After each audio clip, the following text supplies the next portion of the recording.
the star can be a sign that the light is breaking through, and a child in your arms makes the whole world seem brand new. We can embrace all the grace we've been given, stand in the light of the wonder we live in. This is your gift,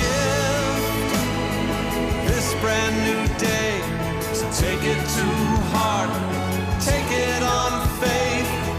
Open your eyes, don't be afraid to learn how to live, 'cause this is your gift,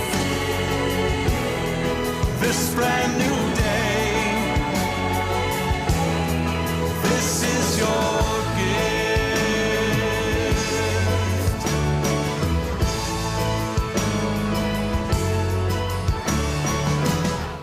when it's hard to say a prayer, when you're overcome by fear, and you see each day through 1,000 falling tears, hope takes your hand and it picks up the pieces. Love comes to life as we live and believe it. This is your gift, brand new day. So take it to heart, take it on faith. Open your eyes, don't be afraid to learn how to live, 'cause this is your gift, this brand new day. This is your gift, this is a new beginning. This is where we start. We'll take what God has given and we'll live it from the heart. Oh,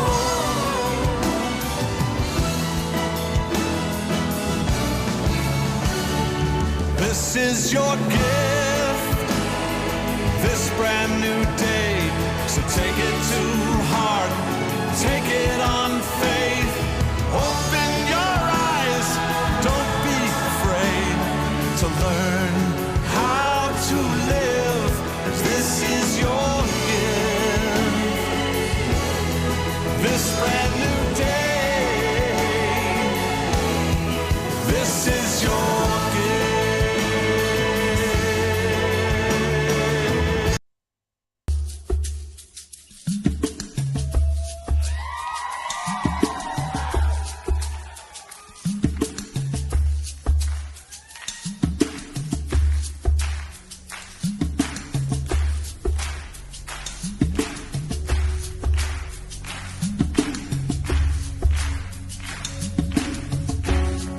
who is moving on the waters,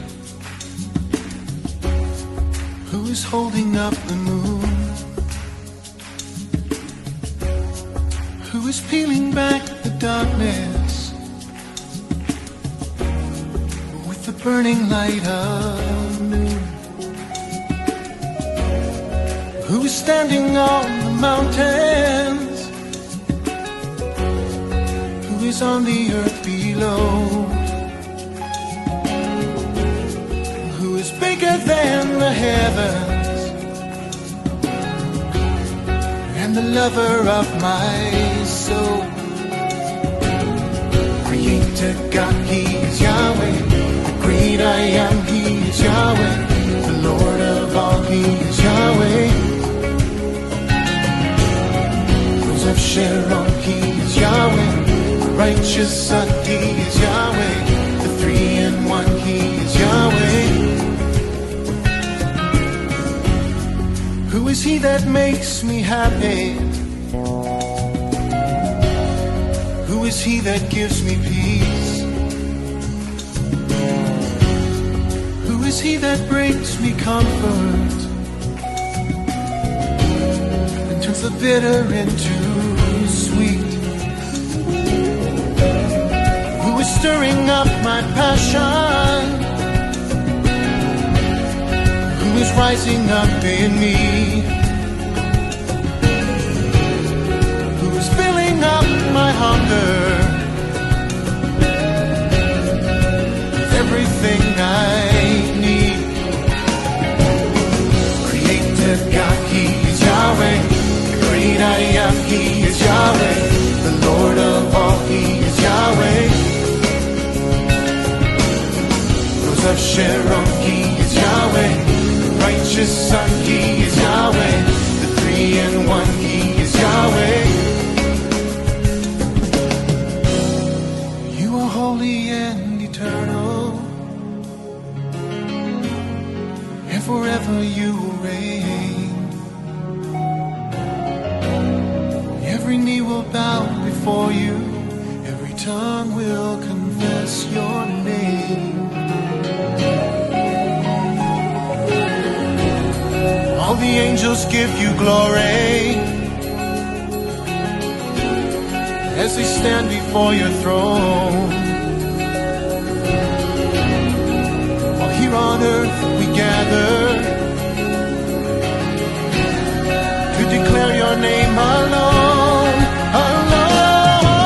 Creator God, He is Yahweh. Great I am, He is Yahweh. The Lord of all, He is Yahweh. Yes, Lord, you are. Rose of Sharon, He is Yahweh. The righteous Son, He is Yahweh. The three-in-one, He is Yahweh. Oh Lord, you are. Creator God, He is Yahweh. The great I am, He is Yahweh. The Lord of all, He is Yahweh. Rose of Sharon, He is Yahweh. The righteous Son, He is Yahweh. The three-in-one, He is Yahweh.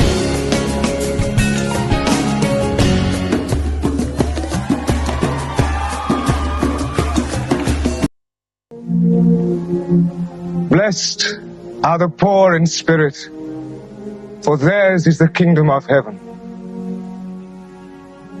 Blessed are those who mourn, for they shall be comforted. Blessed are the meek, for they shall inherit the earth.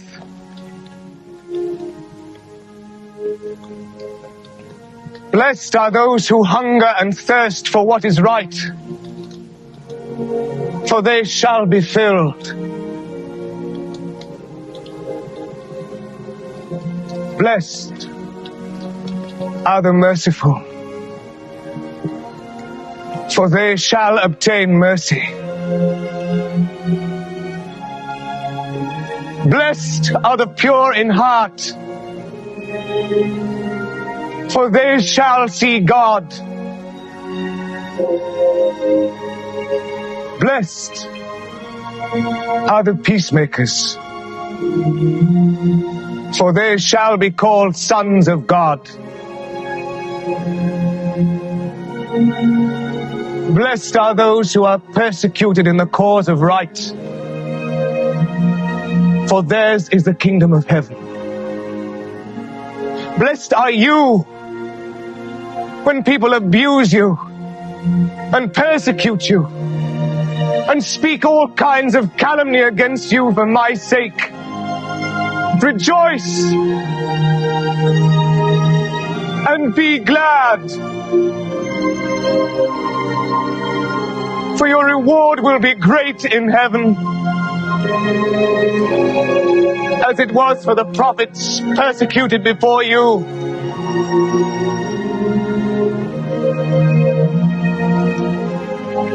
In your prayers, remember your Father knows what your needs are before you ask Him. This is how you should pray. Our Father, who art in heaven, hallowed be thy name. Thy kingdom come. Thy will be done on earth as it is in heaven. Give us this day our daily bread, and forgive us our debts as we forgive our debtors.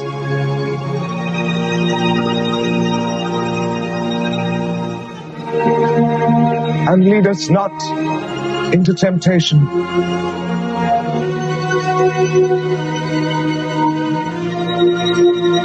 but deliver us from evil.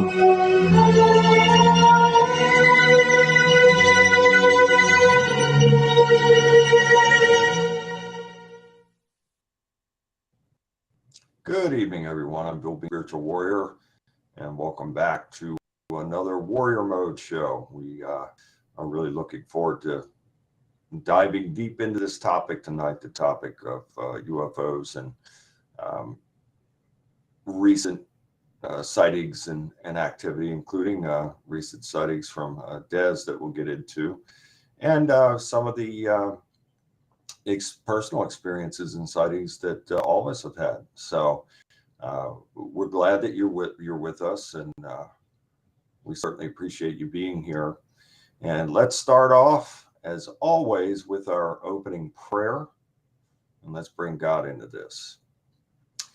Father, we thank you and praise you for this blessed and appointed time. And I ask that you speak through us to speak truth. And I ask that you work through us to be a blessing to everybody involved in this broadcast tonight. I ask that you keep all of them in your hedge of protection, 24 hours a day, 7 days a week for life.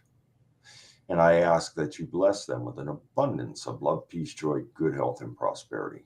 We thank you and praise you for this and for everything forevermore in Jesus' name. Now, before we go into our topic,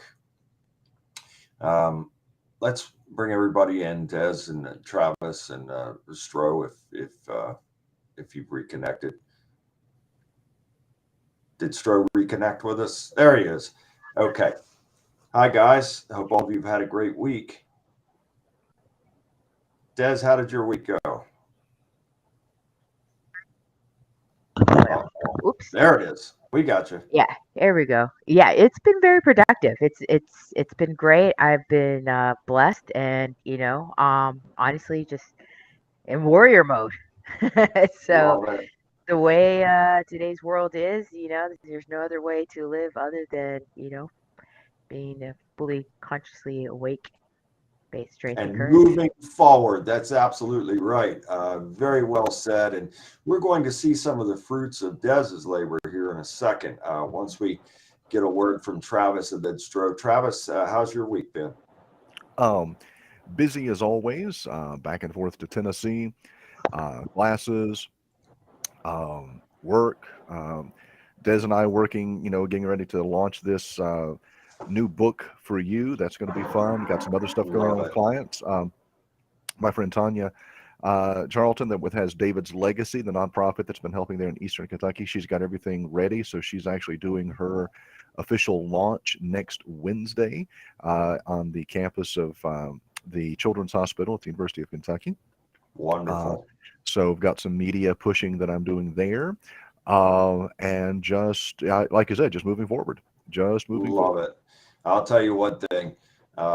You guys are just amazing. The things that we've already done in putting this project together with this book are off the charts. And I couldn't have done it without you guys. I truly appreciate it. And Brother Stro, he's a part of this book as well.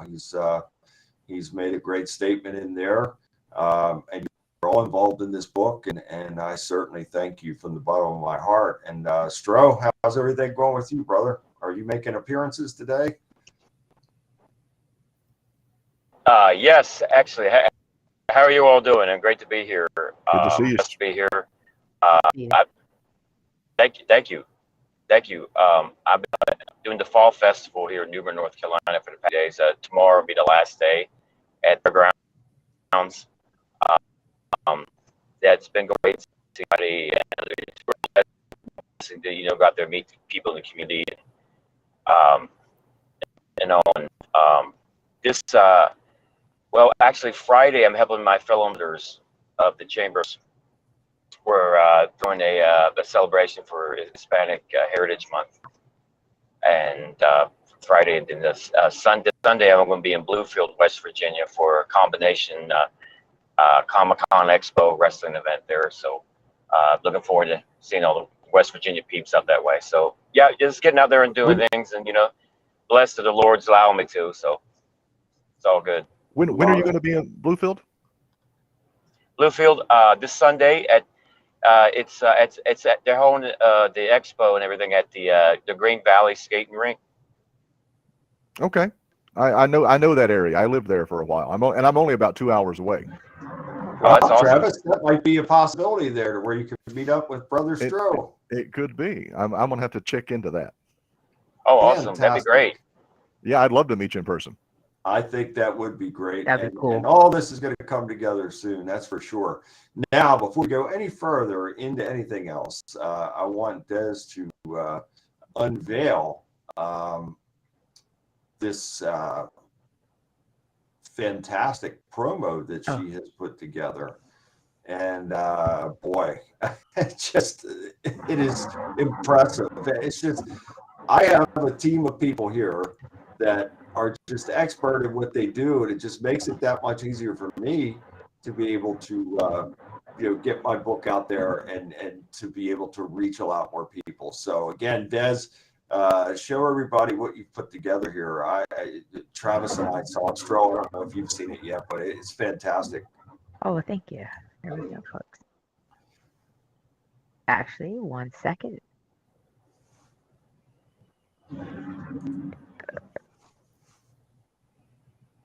Make sure. And the audio.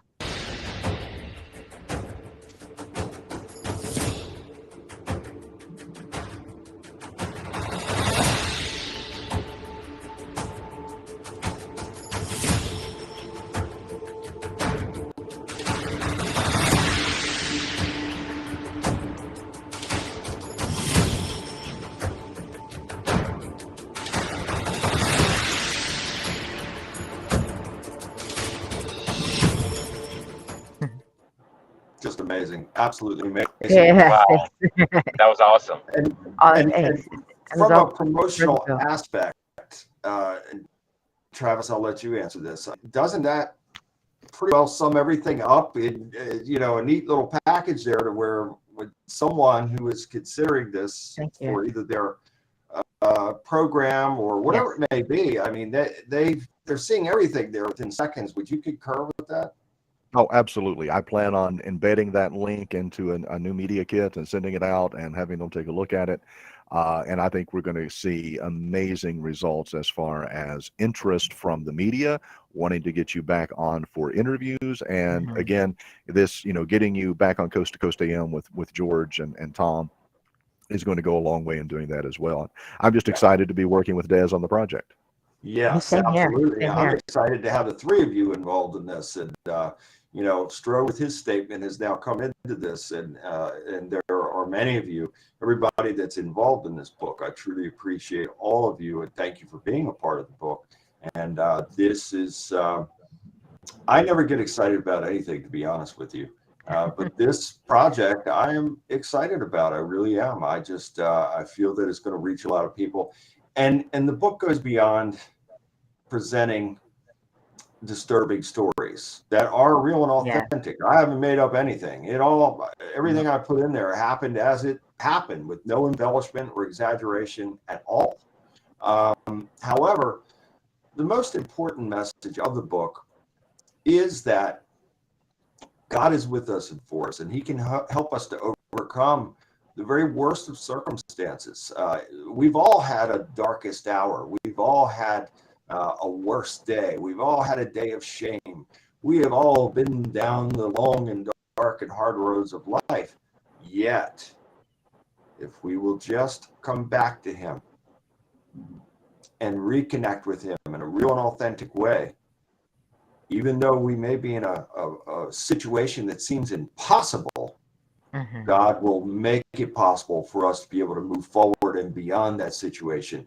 And furthermore, if we remain faithful, He'll bless us in all of our ways. And that doesn't mean that life suddenly becomes perfect, because we're all going to have a set of issues and challenges. That is life. And I can Mhm. assure you that every person on this planet will have some type of situation that will arise that will be a challenge.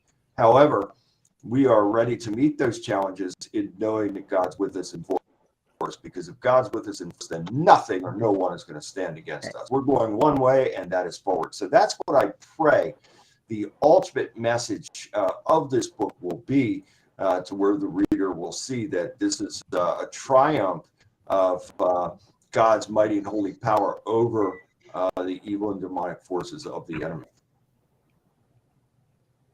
It will be. We'll see. Yeah, there's no doubt in my mind. It is. It is. It absolutely is, and it's coming at such a trivial time in our lives of Yeah. so much chaos. I'm excited. I'm excited. Yeah. I love anything. Getting God's word out, getting, positivity out, like telling the truth, um, is so important because this is real. Firsthand experience. This Yeah. is real. All of us firsthand. It's real, and it's it's not it's everyday struggles of everyday people. It can happen to anyone. Yeah. And then also though, but you could persevere through it though too. And That's the most important message, Des. yeah, you could persevere through it. So yeah, it's a blessing to be a part of this, and I guess our paths came together at perfect timing. God knows what He's doing, and He brings the right people into our lives at the right time. That's for sure. And we praise Him for it. And I find it interesting as well. And Travis has been with me through all these projects over the years, ever since Dark Force.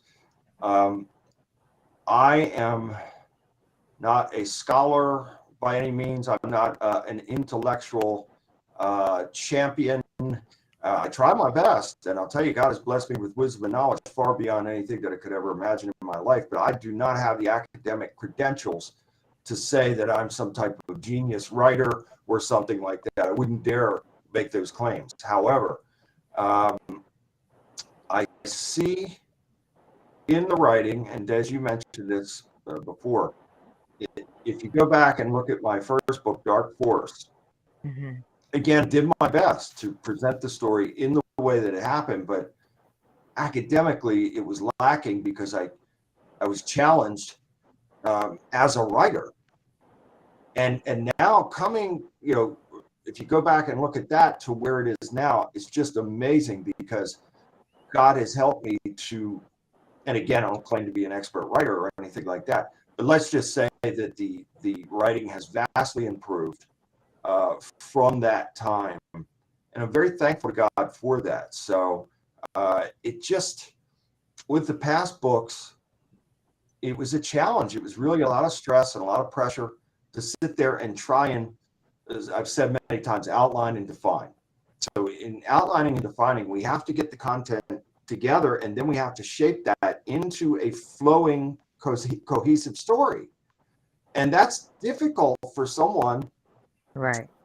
doesn't have the academia to navigate and to have that. But I will say this, and I praise God for this again. It was so supernaturally divine, strange in that. Wow.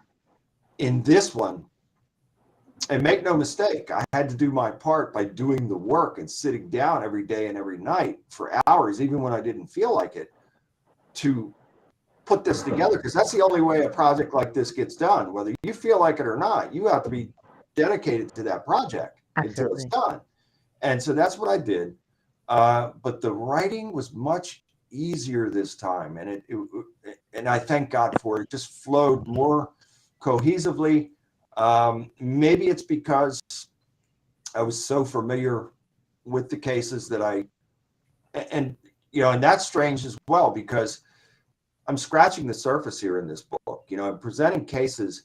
If you were to come into my office and see my case file, they're bulging. The files are bulging with cases that I have been involved in. So this is just a little minute offering of the hundreds hundreds of cases that I've been involved in. And so again, I thank God and praise God for guiding me through the whole thing.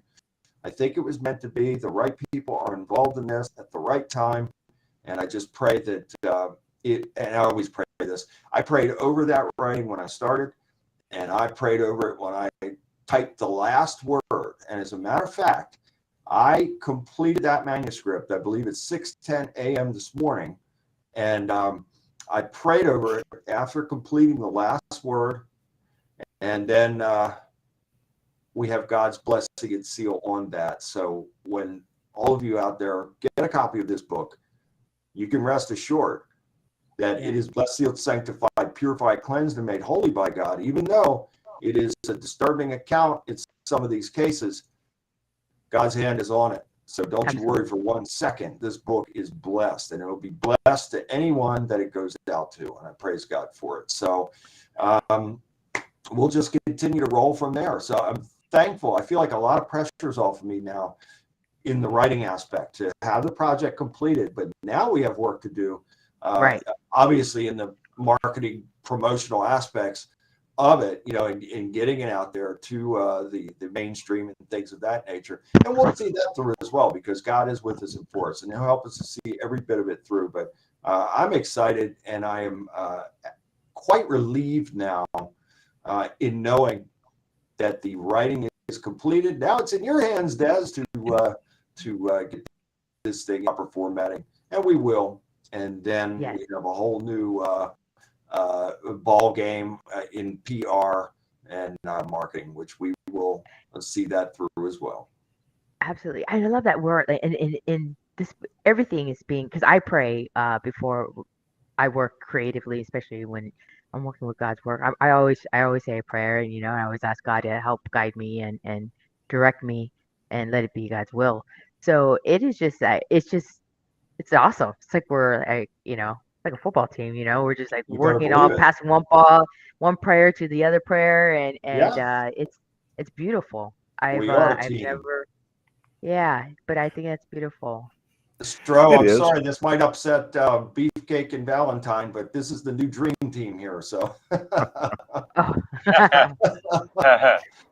Valentine might do a promo on me. I don't know, but we've got something here very, very special, and I'm thankful for it. I'm thankful for all of you, because this just makes it so much easier when you have everybody together on the same page, working and striving for the same thing, and it's a wonderful thing.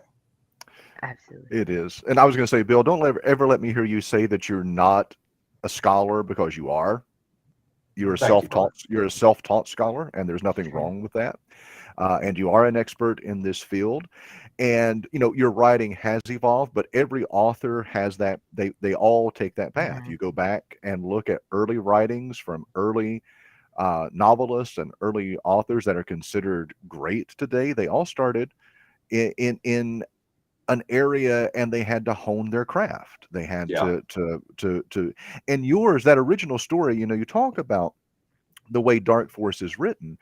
And the thing that I love about Dark Force, and you're right, it's kind of more crude, I guess, than the other, but it was also catharsis for you. You were getting that story out. Yeah.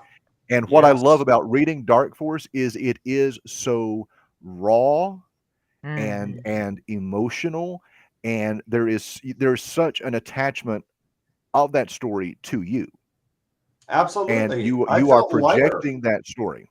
I felt lighter after I wrote it. After everything, I felt much lighter because I had to get all that up and out and off. So you're right, Travis. You hit the nail right on the head. And I brought a little bit of Dark Force into the new book.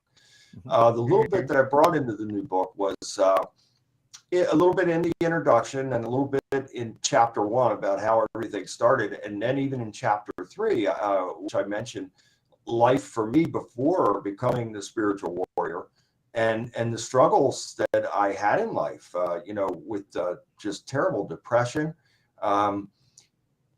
trying my best to battle it. But, there were days that I would be so depressed that I would get up, in the morning and use the bathroom and come back and just sit in silence until it was time to go to bed again. I mean, these were just the darkest of days and tremendously Mhm. painful times, and not being able to relate to anybody. I was always kind and courteous to people. So on the surface, I was always very kind to people, but for many, many years, I couldn't let anybody get close to me because I was in so much pain that I just I couldn't bear to have a real close personal relationship with anybody. It was just terrible. Right. It was an awful way to live, but God not only delivered me from it, but here I am now, and I praise Him for it. So again, this is Travis's writing. It was that writing was very raw. I spilled my guts out and my spirit out, in those things. But I have brought a little bit of that into the new book as well. Stro, I can't wait for you, and I've sent a little bit of it to you, and I can't wait for your feedback, once you've read the whole thing. And I appreciate your kind words. Stro sent a statement over right away, just amazing. I mean, you guys, Travis wrote the foreword. Des, your ending part there is just, you want to talk about something powerful. I mean, so we've got a powerful foreword from Travis. We've got just absolutely powerful statement from Des. So when you read that, and then Stro got a statement over right away as well. So everything came together so quickly. Just fantastic. I couldn't be happier. So thank all of you again. And Stro, I appreciate you because you and I corresponded early this morning, and you got that right over. Oh, thank you. It's an honor and a pleasure. Absolutely. It's just amazing when God is at work. And I hope for all of you out there that are part of this ministry and you tune into this every week. This is real. This is authentic. We are not putting on any types of shows, or we're not disingenuous in any way. What you see is real and authentic here. I know you can feel that as well. And so we're blessed by all of you, just everybody that's here with us. We look forward, and I know I could speak for Des and Travis and Stro. We look forward to this every week. And Stro's had a long day. He's met a lot of people. He's signed a lot of autographs. He's been involved, and Des and Travis have too. They've been doing a lot of things. But here we are, we're taking the time because this, A, is service for God, and B, this is something that we all look for because this is a brotherhood, a fellowship, and a good brotherhood. Not a brotherhood in some of those other ways that I've mentioned. This is on the good foot, on the good side. For God. So you better believe it. And so we are, we're not only dedicated to God, we're dedicated to all of you as well. And we strive to do the best that we can do each and every week. And we always pray, like I do at the beginning, that we can be a blessing to you and not only spiritually feed you, but give you truth as well. Yeah. So that's going to kind of lead me into our topic for tonight. And this is a very heavy topic, but it's a very debated topic. Now, there are those of you out there, and you're certainly free to your opinions, that think that the UFO phenomena is evil in nature. And you're entitled to that. And there are reasons for thinking that.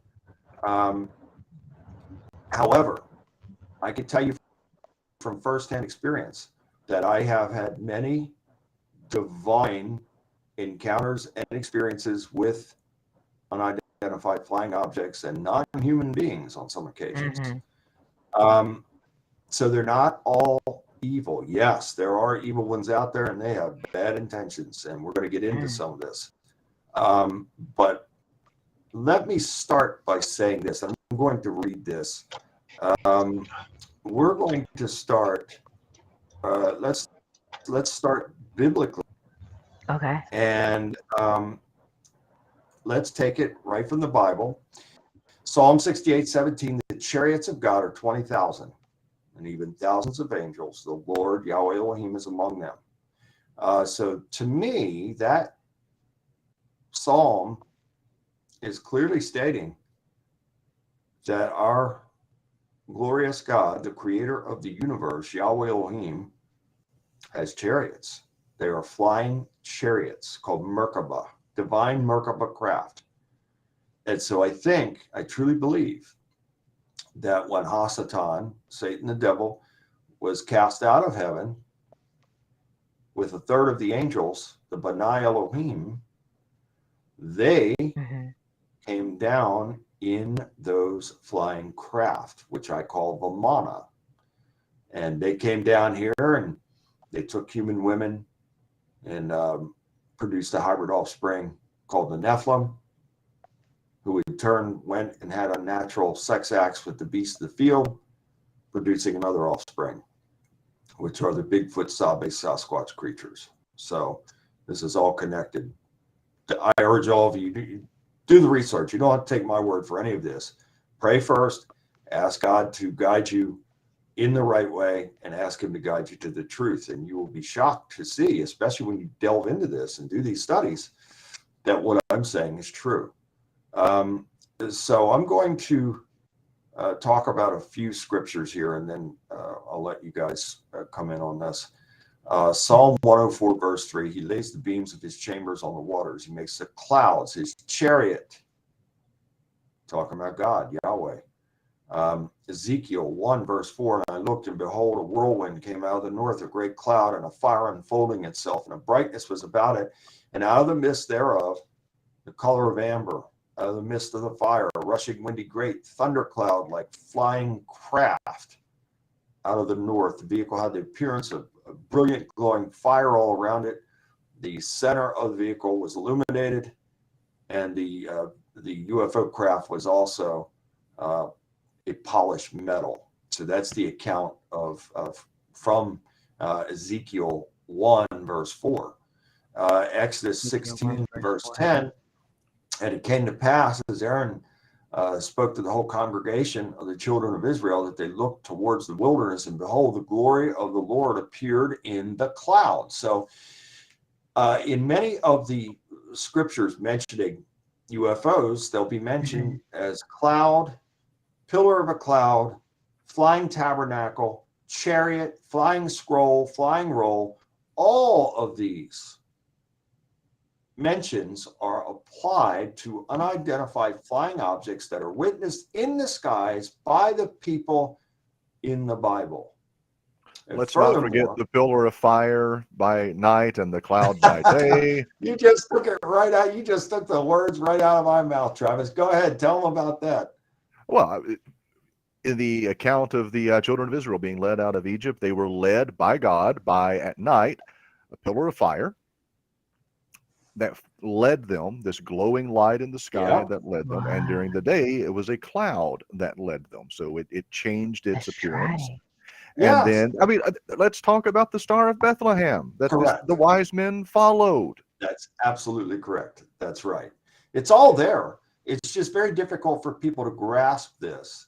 And I think a reason for that comes from the church, number one, and secondly, the media. So the church, and Travis and I have experienced this with the 700 Club, the church will vilify anybody that has these types of sightings or experiences because it's of the devil. And that is their final word and conclusion on it. And you can't convince them otherwise. They are closed. Their minds are closed on the matter. When in fact, if you do any kind of historical research, you'll see that there are many men of God that were great and godly men in the churches that had many UFO experiences, and yet they were vilified. And I certainly was vilified by the 700 Club when they had come and spent a day with me and shot me, spent the whole day in my home. And there was going to be an episode about my work, my life. And then one of the producers had somehow gotten wind or gone to my social media or something, and there was something. They actually did their due diligence, which they should have done before they booked you in the first place. They actually decided to look into it. But the thing that amazes me, and Travis is right, but the thing that amazes me, they spent the entire day with me, and I told them everything. I told them, everything that had happened in my childhood. I told them about the UFO experiences. They were filming. So this was all. But yet, even after mentioning all these things, they go and see something on a Facebook page. Someone had sent me something, a picture or something, asking me to identify a photo. It looked like a UFO in the photo that they had taken. And so they got wind of that, and they absolutely just canceled me, cut off communication. Wow. Travis made many attempts to try and get their attention and have a dialogue. And then they finally got back after a couple of months saying that they were not going to air my segment because of my involvement with UFOs. Wow. So there you go. Well, and it's not uncommon for traditional religious, and I mean that it's not any one denomination. There's a lot of any type of organized, structured religion is not going to want to discuss these topics because they do make us question our traditional belief systems. True. And I look at it from a lot of different ways because I love that people want to assume that God is not technological. Yeah. I mean, why would he not be technological? I mean, Right. if we Because as people finite put him in human a beings, box. exactly, if we as Mhm. finite human beings are this technically advanced, why would God not be so much more advanced technologically than He what we are? created everything, so he has the keys to everything because he created it. And so Yes. people can't get out of that little box and come to Mhm. that understanding. And like Travis was saying, it's all there scripturally. And the craft was over the people, giving them shade by day and light by night. These are the Israelites. And furthermore, they were being fed from the craft. They were fed manna, which is bread from the craft. So they were not only being protected from being burned up by the sun, they were not only being guided at night by a light, they were also being fed. They would have died and starved to death out there, but they were being fed. Mhm.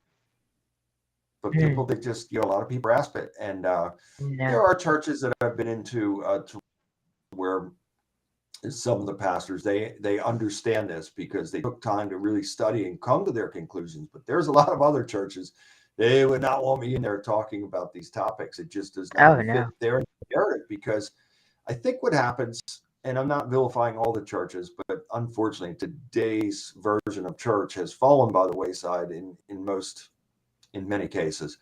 And they want to have a cookie cutter version in a box.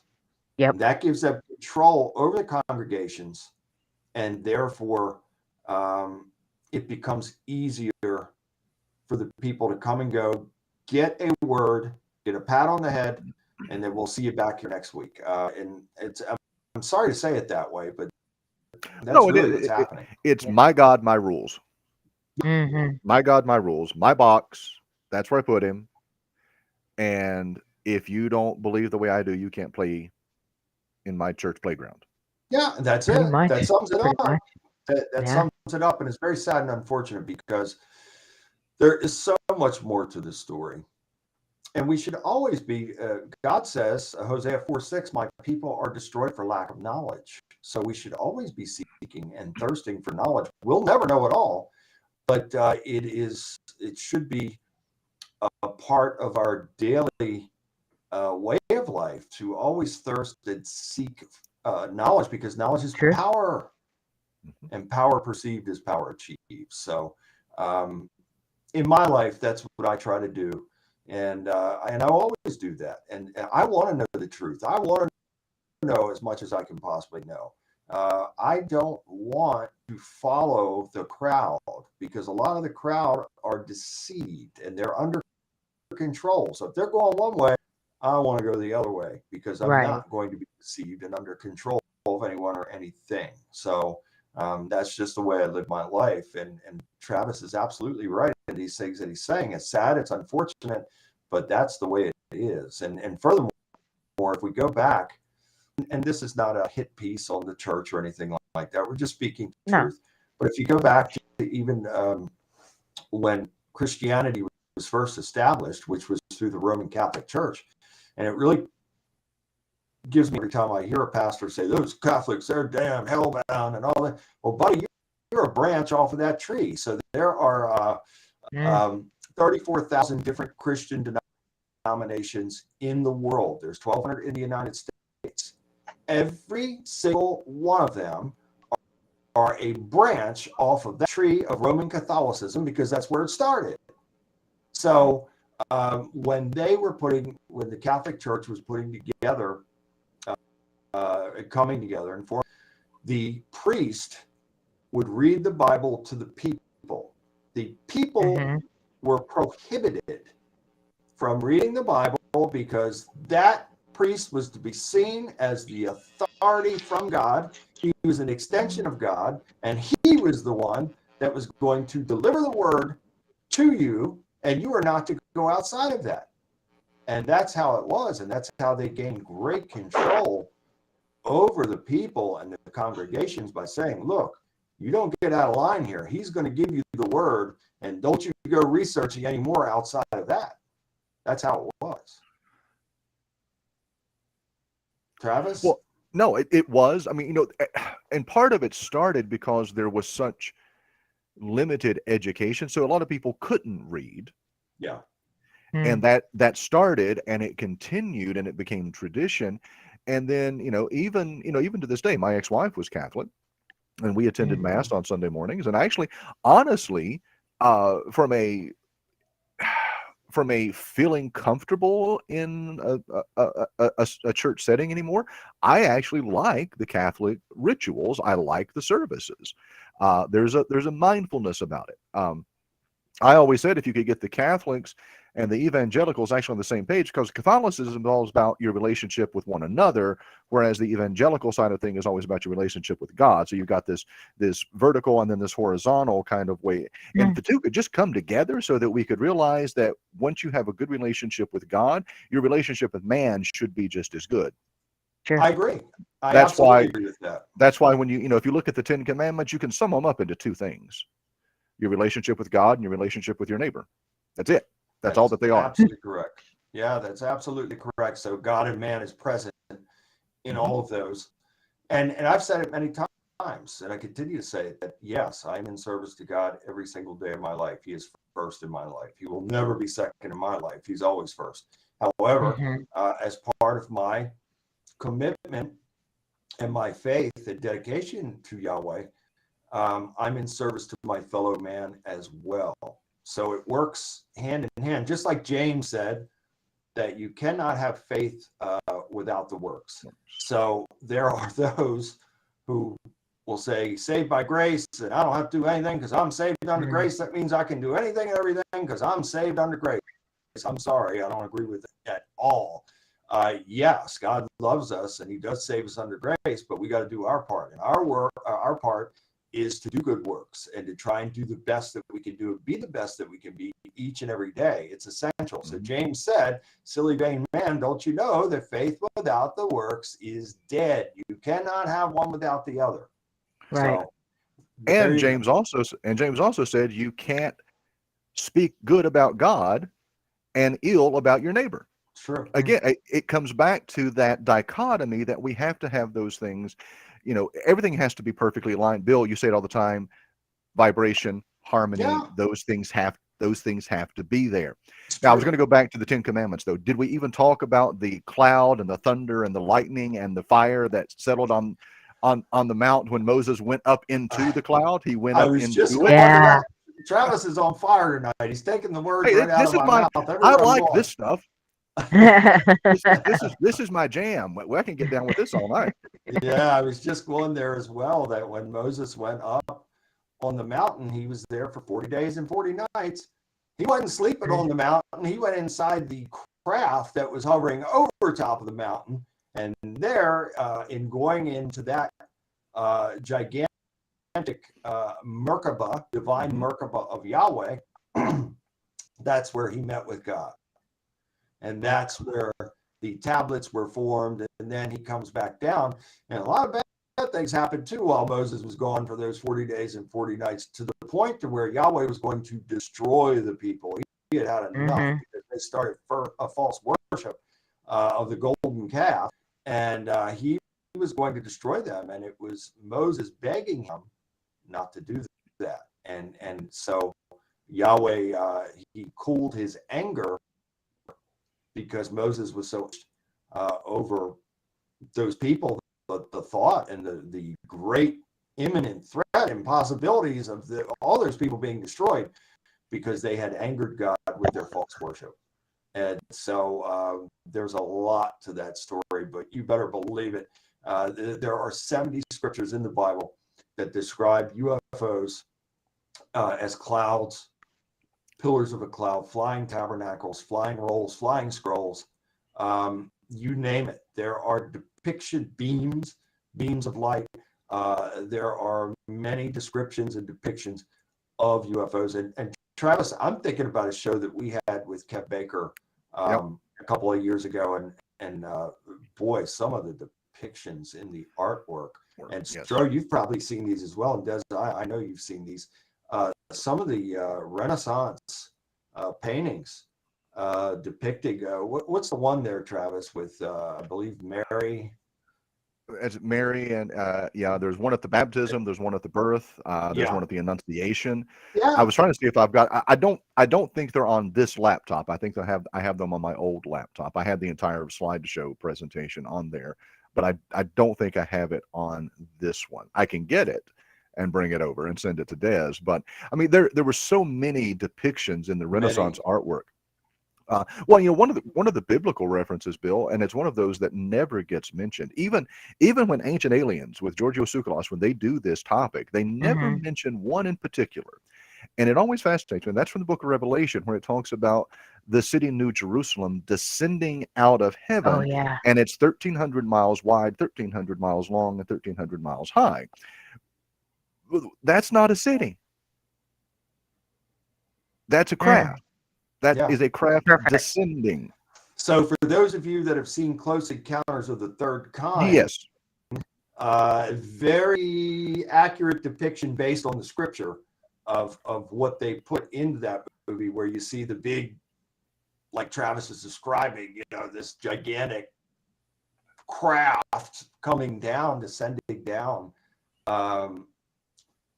It's there. It's all there in the Bible. So, Stro, how do you think about this? Uh-oh.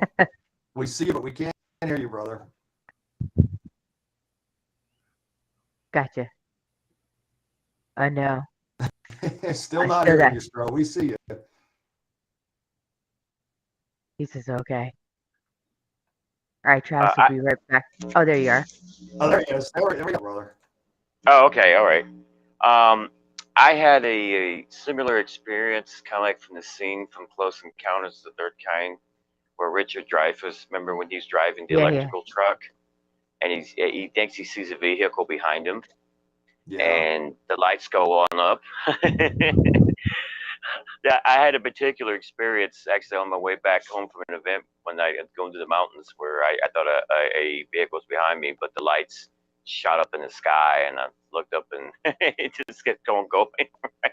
Wow. It's amazing. It's absolutely amazing. And I couldn't make it out what it was. I mean, when I knew it wasn't an aircraft, by no means, it's the way it was maneuvering. So yeah, and it was there for you. It was there to get your attention. Otherwise, you wouldn't have seen it. It wouldn't have had any type of impact on you whatsoever. So it was there for you for a reason. Oh, absolutely. It was almost like it was like watching me from behind. And then when they decided it was done, it decided to fly over me. You know what I mean? Yeah. Amazing, brother. And Des, tell everybody about your recent sighting. Yeah, there was a couple of things, and there's also like a question in the chat too that was interesting, or I wanted to ask as well. Well, first of all, when I was younger, and I was raised Roman Catholic, so did the whole catechism, First Communion, like everything, all up till I was a young adult, I guess. And that's why maybe some of you guys will see how there's still some things that I still do that is very Roman Catholic, the sign of the cross, after praying or before praying, and also when I'm, in blessings. But anyhow, when I was younger, and we're learning the Bible, I thought they were UFOs, but when I brought it to like the nuns, or if I thought about it, it was right away when I was younger, and I guess my mind was more innocent. That's how I interpret it. But then you're corrected. No, that doesn't exist, or no, that's Yeah. not godly like, or no, that's incorrect. So listening to, and since I've met you, and have evolved and have grown, in my faith, and spiritually, once you let go, I guess, the invisible box, the glass ceilings of your mind of what God, Yahweh, Elohim is capable of, you're actually able to see bigger than just, like you say, the box, the little Yeah. square. And it is beyond comprehension, because that is God. God is love. I mean, we can understand it, but we want to be able to kind of process, okay, God can only do this, and no, God can do it all. God is You is better a believe part it. of it all. So that was like the first thing. The second thing was that I've been seeing UFOs ever since I was younger, as a kid, but the most recent was at Saturday, I want to say. No, not the Saturday, last week. I went to um I went to Delaware to go see my family, and I was driving through Annapolis, and I was like, "Oh my God, that's a UFO!" Pointed out, and I was with somebody else, and they're like, "What?" I was like, "Right there." I was like, "Give me your phone. Get a phone." I was like, "You got to catch it," and I was like, "And I can't focus on the road." I was like, "But it's right there. How can you tell?" I was like, "It's just hovering.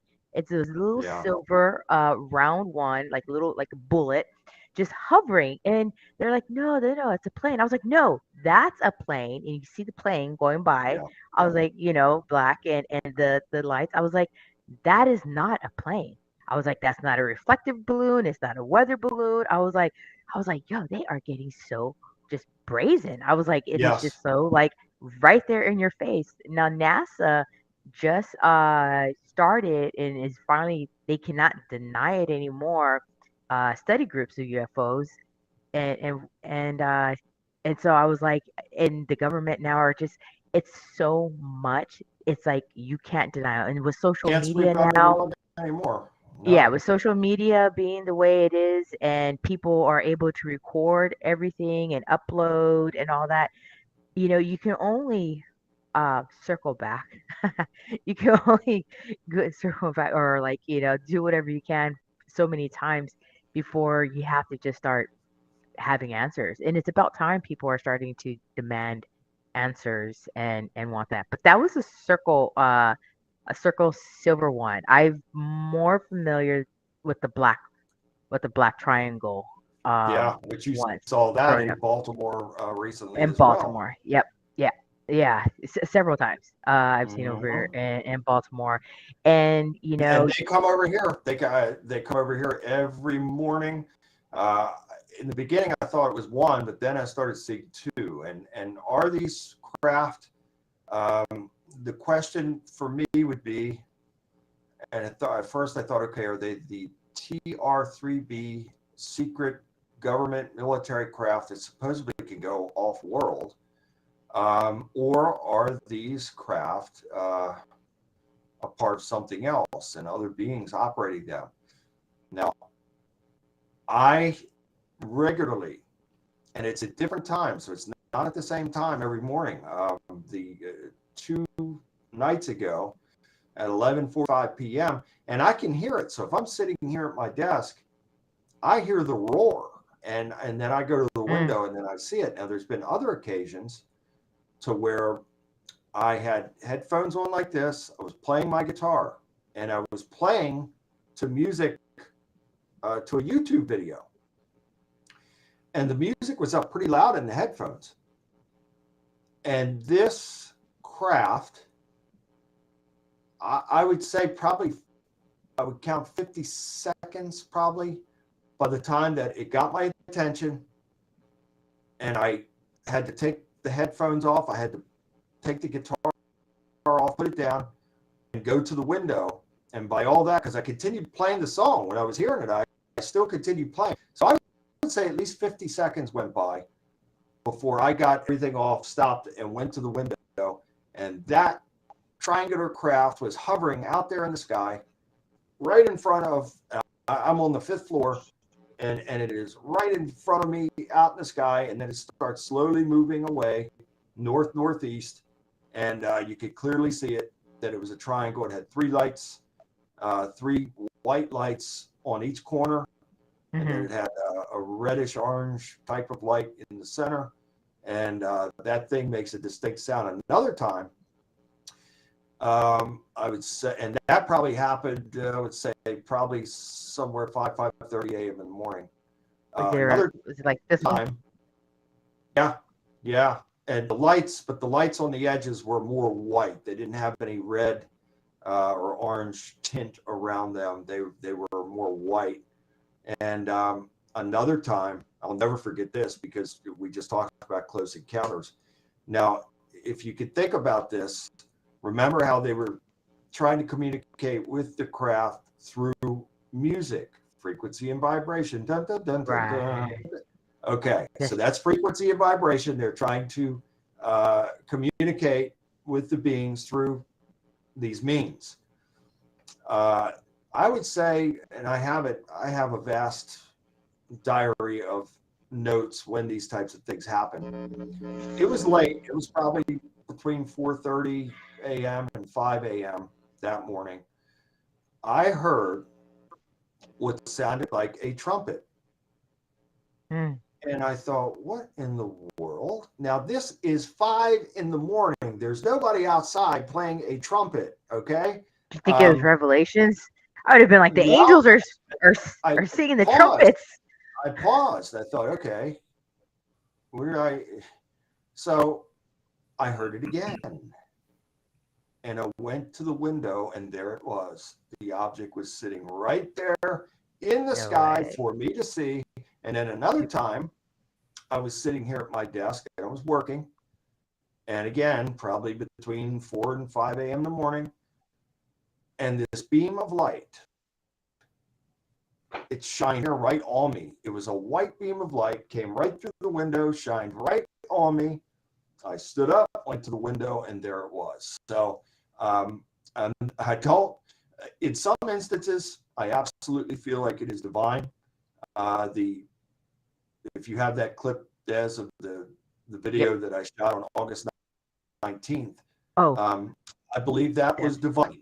I believe absolutely that it was divine. And there, with the trumpet, I think that was divine. But I've had other experiences throughout my lifetime where I felt like my life was in danger. And so there is this, and right there, boy, yeah, this is in the 15th century paintings here, these depictions. But the footage that I shot on August 19th was, in my opinion, absolutely divine. And it was different in the sense that, and there you go. Yeah. So where is it? There's the UFO behind Mary there. Right there. I think Des is trying to find your video right now, Bill. Yeah. That's okay. There we go. Here we go. That's Yeah. all right. Let me I know what video you're talking about. Let me try and pull it up right now. And Go ahead. The thing with brother. that one is, and I've shot probably in my life, probably 16 hours of video footage of UFOs in various locations. It was so crazy between the years of 1995 and 2008. These objects were coming to my home. I didn't call on them. I didn't do anything to initiate. They came to me. And on one occasion, I had an old camcorder, I believe it was like in 1999, was sitting on a tripod, and a beautiful day. And I turned the thing on to record, and you can hear me saying, I wasn't in front of the camera, I was standing behind the camera. And I had the camera focused on the northern part of the sky. And you can hear me saying on the video, praise God for such a beautiful day. And right after I said that, now I did not see this. This is right in front of me. I should have seen it. I didn't see it. However, the camera picked it up. When I said, thank God and praise God for such a beautiful day, this white UFO cloud-like, now the sky, there isn't a cloud in the sky. And right after I say that, this cloud-like UFO comes in, and it's coming in from the west, and it comes right in front of the camera. It was gigantic. I should have seen it. It was Wow. right in front of my face. I didn't see it, but the camera picked it up, and it hovered there for several seconds, and then it broke into 5 white balls and headed to the north and then vanished. I have that Wow. on video. I will never, ever forget that. So again, yes, I've had many of these types of experiences and many that were divine. And there you go, Des. Yeah, that's the Yeah, August that's 19th. it. And you know, the thing is that sometimes you can't see it with the naked eye, but the camera will pick it up, you know, Correct. after just like orbs and other Absolutely stuff correct. There's a sometimes. whole world going on around us that we can't see Mm-hmm. or perceive, but the camera will pick it up at times. And again, this object was right out of the window here. And what caused me to go to the window is I heard the loud roaring sound. I thought, okay, well that's the flying triangle going over, and it did. And this is the second Look at that. object. That's awesome. Yeah, that was over the trees, very, very low over the trees. And I grabbed an old Quasar palm quarter that I've had for many, many years. And I grabbed that very quickly. It's the closest thing I had. And it had a 20 power zoom on it. And I was able to zoom in and get some amazing footage of this object. Now, if you take note, look at that. And you I love that picture. now you're doing it, Des, just like Travis. I was just going to say that look at the multicolors in there, the purple, the blue, the pink, and of course the white that's in the center of it. Just absolutely amazing. And I haven't seen any objects like that since August 19th. I'm sure it'll happen again. And I'm quite certain that I'll be depicting and recording more of this type of footage. But there it is. And that's exactly as it happened. That's as I saw it. And praise God, I feel that it was absolutely divine. Yeah, look at that. I love that we're able to get that right there. Yeah. I mean, that's just absolutely Cool. amazing. In all of my documentation throughout my life and career, I have never gotten a depiction, and I have videotaped similar objects with the big white light like that, but it never had the purple and the pink and the blue and all that around it. So just absolutely amazing. It is. It is. And I haven't even Awesome. really, I've been so focused on the book that I really haven't, now's not the right time to release that footage to the mainstream because we're focused on the book. Maybe at another time, I will, and maybe Travis will contact some media outlets about it. But right now, I would like to see you do a book just about UFOs. well, funny you should say that, Travis, because that's probably going to be book 11. And so I've already had that thought in my mind that once we get this thing out there, that book 11 is going to be the book about the UFOs and the documentation and the up-team photos. I've probably taken over 1,000 photos of UFOs in my life. The first photograph I took was very similar to the photos that were taken in Phoenix when they had the big Phoenix lights thing and the boomerang objects. That was the very first photo that I ever took of a UFO, and it was on October 5th, 1995. And I'll never forget it. My wife was with me, and I pulled the car over, and she did not want me to pull that car over. She was very Your upset. poor wife. Not only did I pull it over, I got out of the car, and she was doubly upset over that.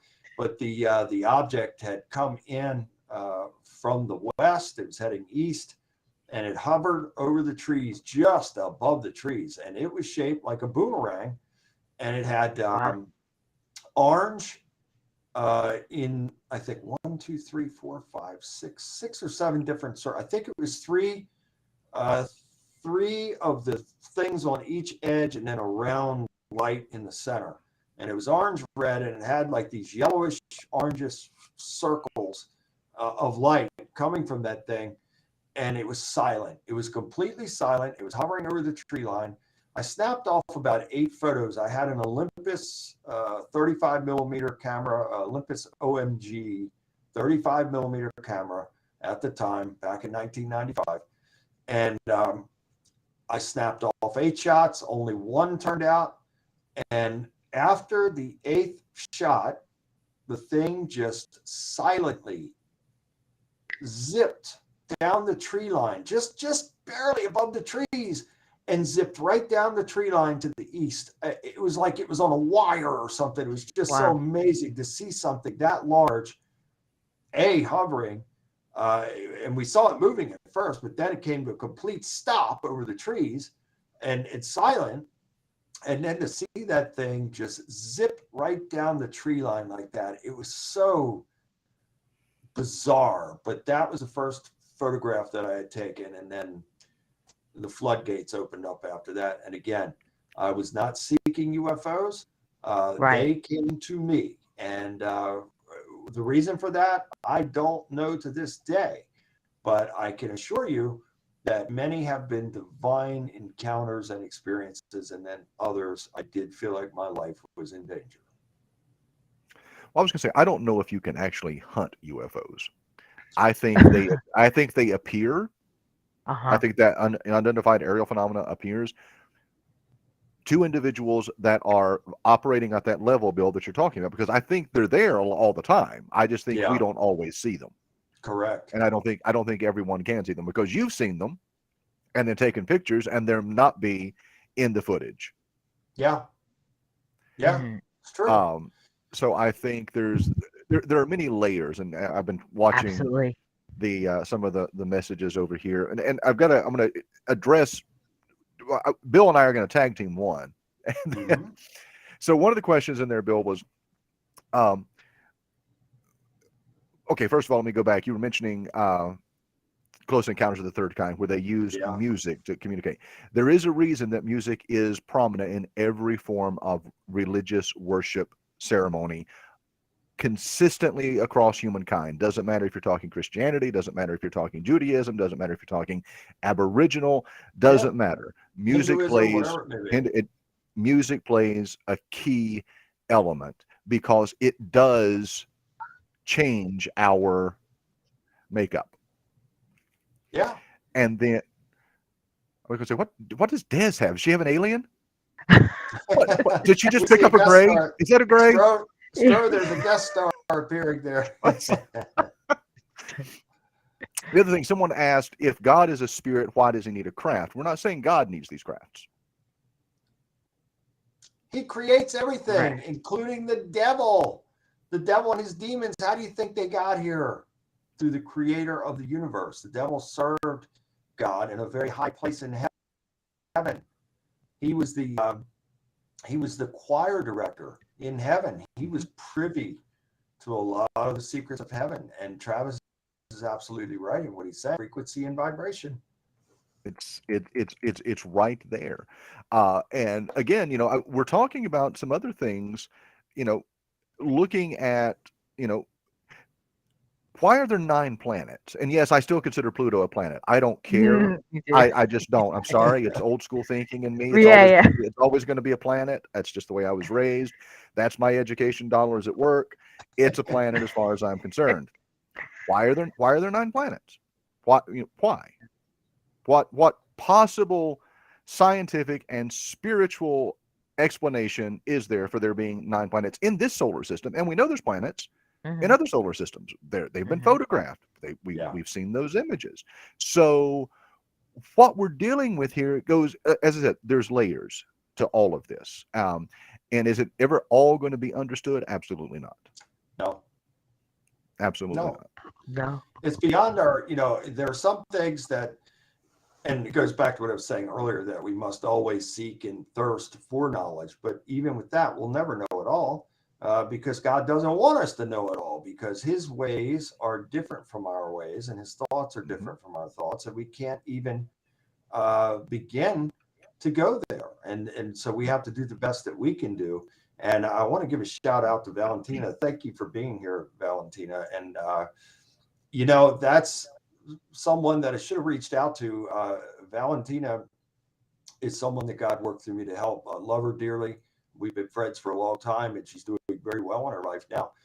But she's someone now that she's here. I can't believe I didn't think to add her into the book, but there will be a volume 2 of that book. So Valentina, I'm going to give it to you and get your story in the next book, that's for sure. But God worked miracles in healing her and bringing her back from the brink of destruction. So praise God. I'm so glad that she's in here. This is something that we will never know all the answers. However, if in fact God is getting our attention on something, then we're going to have these types of experiences, because we are obviously he's trying to get our attention. He's trying to get a message to us. And is that through angels? Yes, absolutely. I believe that. But at the same time, there is a flip side. And as I've mentioned, in some very dangerous situations. I had an experience one time, I think it was in 1995, when all this started. People didn't believe me at first. They thought I'd lost my mind. And then, thank God, my wife started seeing these things to where she could verify that what I'm saying is true. She saw it for herself. And then other family members started to see it with me. So some of these even family members were calling me crazy that I'd lost my mind and all this. They started seeing it with me. And on one occasion, a family member, I was at their house, and these 5 objects appeared in the sky right around her home. And they were huge. They were globe, like white and gold objects. They were gigantic. And there were all these other little smaller objects flying around them. So this went on for about an hour. And I said, well, I'm going to leave, and call me and let me know that, once I leave, let's see if these things leave either with me or they just go away. Right. Sure enough, when I got my vehicle and left, and as I'm going down the road, these gigantic objects are with me going down the road as if they were escorting me. And that family member called and was astounded to say, when you left, they left. Wow. And so what does that mean? I don't know, but I certainly felt like A, it was divine, and B, I was being protected from something. And so it was amazing. I could go on and on and on, but I do want to mention something that I sent to you guys, and let's see if I can find that real quick. This comes from the Black Vault.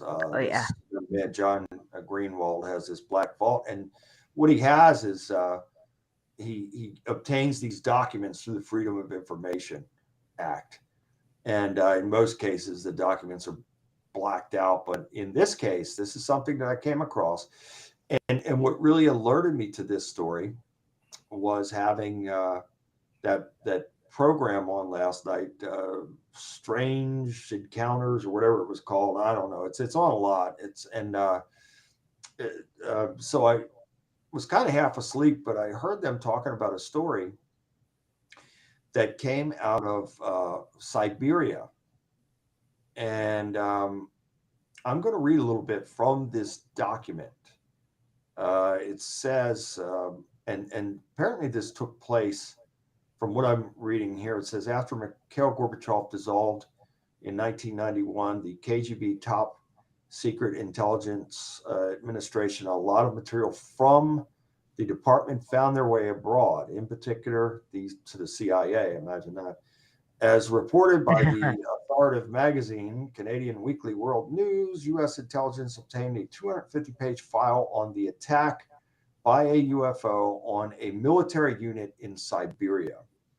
The file contains not only many documentary photographs and drawings, but it also has testimonies by actual participants in the event. One of the CIA representatives referred to this case as a horrific picture of revenge on the part of extraterrestrial creatures, a picture that makes one's blood freeze. So, according to the KGB materials, a low-flying spaceship, they described it as a chrome metallic disc. It says in the shape of a saucer, appeared above a military unit that was conducting routine training maneuvers. For unknown reasons, somebody in the unit unexpectedly launched a surface-to-air missile, and it had a direct hit on the UFO. It goes on to say that the UFO fell to Earth not far away, and 5 short humanoids with large heads and large black eyes emerged from it. It is stated that in the testimonies by the 2 soldiers who remained alive, that's right, only 2 out of the unit, and so I think it was a unit of 25, because it goes on to say that when these beings got out of the craft, they sort of merged into one light, and it was some type of source of energy. It says they merged into a single object that acquired a spherical shape. That object began to buzz and hiss sharply, and it became brilliant white. In a few seconds, the spheres grew much bigger and exploded by flaring up with an extremely bright light. At that very instant, 23 Russian soldiers who had been there bearing witness to this were suddenly turned into stone poles. Now, that's what this report is saying. They were turned into like limestone. 23 out of 25 of the soldiers. So there were only 2 survivors out of this.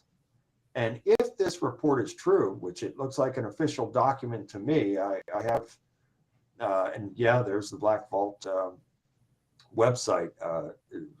This young man, John Greenwald, has a lot of documents on there. And so if this document and this account is authentic, boy, that is the certainly the flip side of what can happen in some of these types of encounters. And there are other things that I know about, that I've studied about, that I'm not even going to talk about on here, that are so disturbing. I'm going to stay away from even mentioning that. But that account and that document feels authentic to me. And I can't imagine, can you guys imagine, being there and seeing, but it takes me right back, when you think about this, it takes you right back to the Bible again. Because in the case of Sodom and Gomorrah, when the angels were leading Lot and his family out of Sodom and Gomorrah, they told them, do not look back. And according to that account, that biblical account, Lot's wife looked back and was turned into a pillar of salt. So very interesting correlation there. Guys, what do you think? I was actually trying to see if maybe there was some type of imagery of these soldiers that turn into stone. Yeah, I mean, can you? But Now here's a deeper thing, and then Travis, I want you to come in on this. Think about this, Des. I have studied about things on the earth that are in different locations, not only in America, but around the world, that appear to be, and they'll say it's naturally occurring phenomena, that, it's part of the aging process of the earth, whether it's cliffs or whatever it may be. But some of that stuff surely looks like it is fossilized, like it was living, and then all of a sudden something just stopped it and made it to be a pillar of stone or whatever it may be. Again, that's very interesting when we have the biblical account of what took place and then this report. So what do you think, Travis? No, I think you're absolutely right. I think what we're, what you're talking about hypothetically is almost like what we have seen with Pompeii when it erupted and people were immediately, basically turned to ash even though their bodies were still intact and the skeletal remains are still there, but they're ash. Or what we saw at Hiroshima Yeah. with the dropping of the yeah. atomic bomb, where that people were evaporated to the point of there just being shadows of those Uh-huh. bodies on the walls. So you're talking about a massive release of energy, Yeah. and you're talking about a massive release of raw energy. Yeah. This is supposed to, like that looks like Pompeii. This is supposed to Mhm. be CIA, Russian CIA, and their experience and account. So these are supposed to be photographs of those soldiers there, Des? Yes, this is Wow. supposed to be the CIA agent right here trying to explain of what happened, and I'll put the link It's in the stunning. chat. It's But that is, absolutely stunning, and stunning in a bad way, and just I believe this. yeah. Oh, I believe it. There's no Absolutely, doubt about it. Just absolutely. like that account that L.A. Marzulli presented about the giant of Kandahar. That Mhm. I believe that's true. I absolutely believe it. That there was a 12-foot giant that came out of that cave, and unfortunately, with that Weaver spear that the giant had.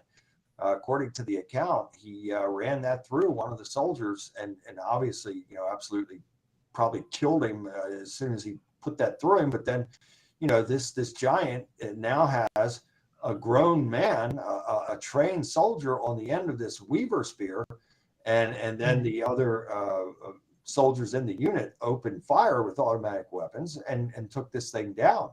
But then supposedly a copter was brought in.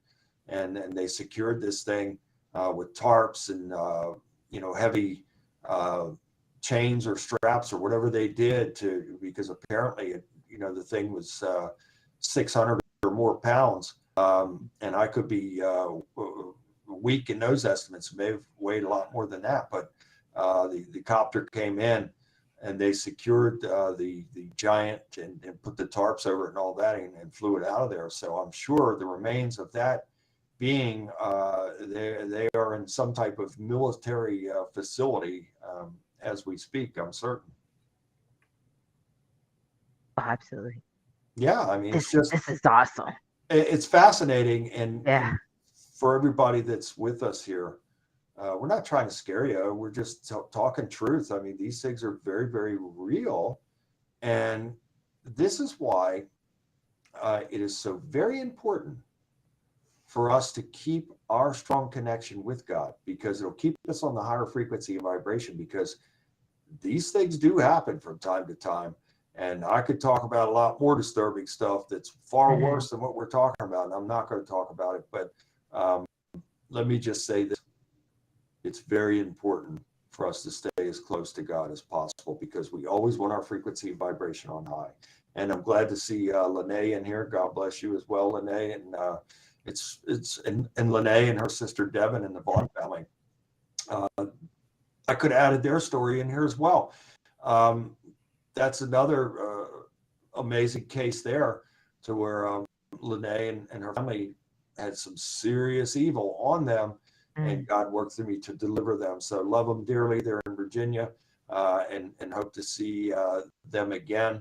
And Lene, I'll talk with you also about putting your story and your family story, if you want, in the next book. So I'm glad to see some old friends in here, and I hope that all of you will remain with us as well, because this is a fellowship, this is a ministry, and if you're here, you're a part of this ministry, and we appreciate you. So we could go on and on and on with so many different things that could be mentioned here with this phenomena. But for me, it goes right back to the source, and the source is Yahweh. He is the creator of all things. There's nothing in this world that is not of him, because he's the creator of everything. So there's nothing that's independently living without him. So let that sink in for a second. The devil serves a purpose. His purpose is the prosecutor, and his purpose also is the enemy to mankind, because of the free will that Yahweh gave to us. So his purpose is to not only go before God and say, it can be in this person's life because of this, and this. His purpose also is when an opening comes and a person makes a mistake or does, and we're all sinners. We all make mistakes. There's not one person on this planet that could say, I'm sin free. Goes right back to Jesus. Let he that is without sin cast the first stone. Where's he at? Where's that person at? Where's he at? I'd like to meet that person. Because there isn't one. And so we're all guilty of something, but God loves us in spite of ourselves. So it is imperative for us to do the best that we can do and be the best that we can be. And God knows we're real. He knows when we're sincere and when we're being real and authentic, and he will reward that. And so I urge all of you, can't tell you what to do, but I could tell you what I do, and I could tell you how God has blessed me and continues to bless me. And that is by keeping him first and having a real and authentic relationship with him. And if you can do that, then you will see wonderful and positive changes in your life. Doesn't mean your life will become perfect. That would be a lie. Right. Set of issues and challenges in life. That is life. However, he will help us to meet those challenges and move past them and move forward.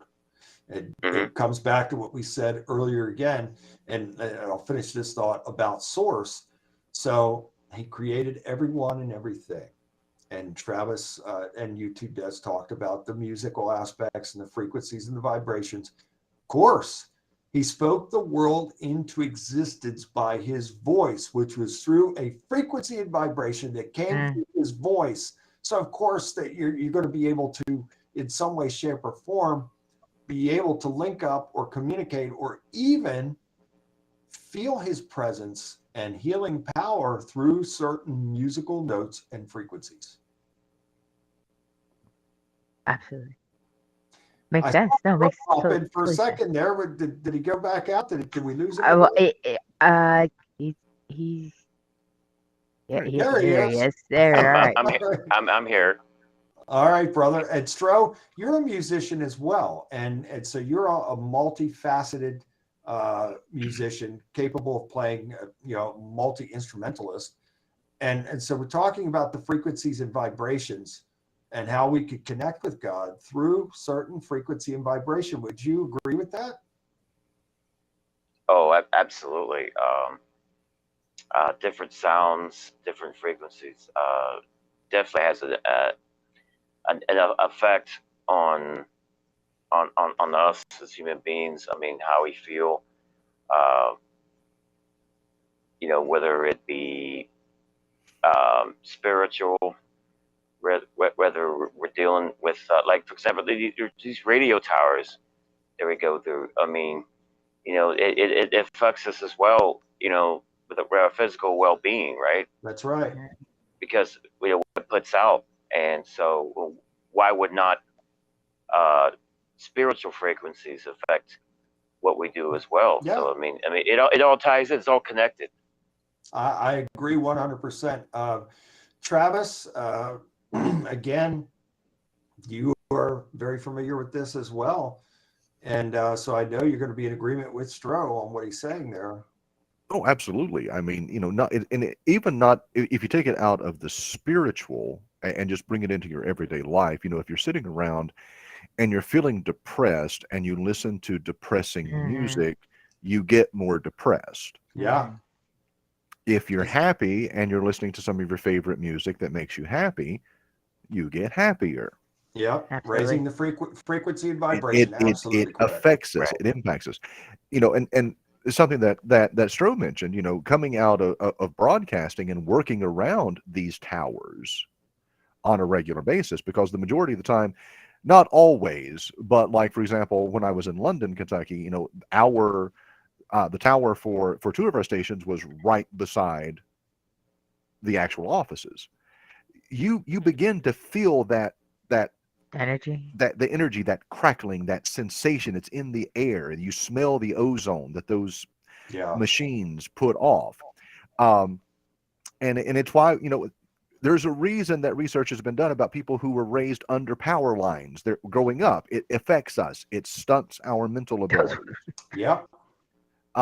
So there's very, what we're talking about is very, very spiritual, and it ties into, faith, strength, courage, and living in warrior mode, as Bill talks about. But it's also got some very, very practical, everyday applications that, that's why they tell you not to stand in front of the microwave when you're microwaving something. You don't Correct. want to absorb that radiation. Yeah. Don't be stupid. Don't do that. Step away. There's a reason there's a timer. Put it But I in. want to watch Walk it go away. I around in know you want to circles. watch it around in circles. I want to see my popcorn pop. And Des, Mercedes hit the nail on the head there. Teamwork makes the dream work. That's for sure. Yeah. And we're thankful for Mercedes too. And boy, I'm excited about Joe and Mercedes being a part of the book. And they have quite a compelling story. And just like all the other stories, I mean, you take your pick. This book, it's going to be hard to come up with which story is the most compelling, because they're all compelling. And so Travis has already got me thinking on the next book. And then I guess the book after that will probably be the volume 2 of Tales from an Exorcist. So there's a lot of work ahead. Believe me, there's a lot more to write about. But Des, with you having served in the military, you have been in places and situations to where you were, I'm sure, aware of certain frequencies and vibrations, not only through technologies that the military was developing, but probably through being around those types of either power lines or dishes or whatever it may be that's bouncing all of these Well, waves. saying the power lines. So I grew up in LA, and in the social economic area that we grew up around, there was power lines, and I always tell, like, I thought they were monkey bars. Yeah. As kids. I mean, I grew up in the era where you go outside and you play. So I thought it was a spider monkey bar, and we used to try and climb on them. And they're in the backyards and everything. Now looking back, I'm like, oh, probably why half my family has cancer. Yeah, Oh, that's there you probably go. why, all this these illnesses and stuff that's happened, and whatnot. Living in the Mojave Desert, I have to say, is when I first started really seeing a lot of UFOs, and that's when they would say the stealth bomber was tested. The stealth bomber is being tested, and that's what was going on. Although it was so much that every night I would look out my window and I'd see 5 different lights, and they would dance or whatever, and sometimes they zoom and zip and whatnot. And it happened in such an occurrence. I just started journaling it, and I didn't have a camera because I was like 7th, 8th grade, but I drew it. I just drew the pictures out, and we would see them all the time in the sky. In high school, and they would just say, "Oh, it's just the Edwards Air Force Base is test flighting new stuff. You can't talk about it, or it's this or it's that." So yeah, no, I think they're lying. I think they were lying about. Yeah, go ahead. And Edwards is one of the Air Force bases that Close Encounters of the Third Kind did depictions on. One, they showed the Devil's Tower there. Is that, I think it's in Utah. Utah. Yeah. I think so. I want to say And- it's either Utah or Wyoming. Correct. you- Yeah. I think Utah. They show a depiction there, but supposedly the story that I read years ago was that several disc craft came down out of the sky and landed on a runway at Edwards Air Force Base, and I believe, Wyoming, yeah, and I believe that President Eisenhower actually met with these beings, and treaties were developed after that, and it really goes into a deep Right. wormhole from there. Let's just say that things were exchanged for technology. This is how we were able to, according to what I read, and I can believe it, this is how we were able to make such a gigantic advancement technologically. So we had this, over the last 150 years, this gigantic leap in technology, and people go, well, wait a minute, how could that have happened? That just doesn't make any sense. You know, you went from being basically pretty primitive compared to today's standards of living in such a short period of time. So I've read that these treaties were made in exchange for those technologies, and so here we are today. Right. I've seen some documentaries about that as well. And what was I say? Travis, I was just curious. So I've had like well, I say dreams of being UFOs and during near death experiences. Have you had any dreams that you're in the aircrafts or close encounters? Yes, I have actually. Awesome. I have. Sorry, I don't mean to say awesome, but I mean No, like no, like it ooh, is. You know, share. and no, well, you know, I've had those real weird experiences.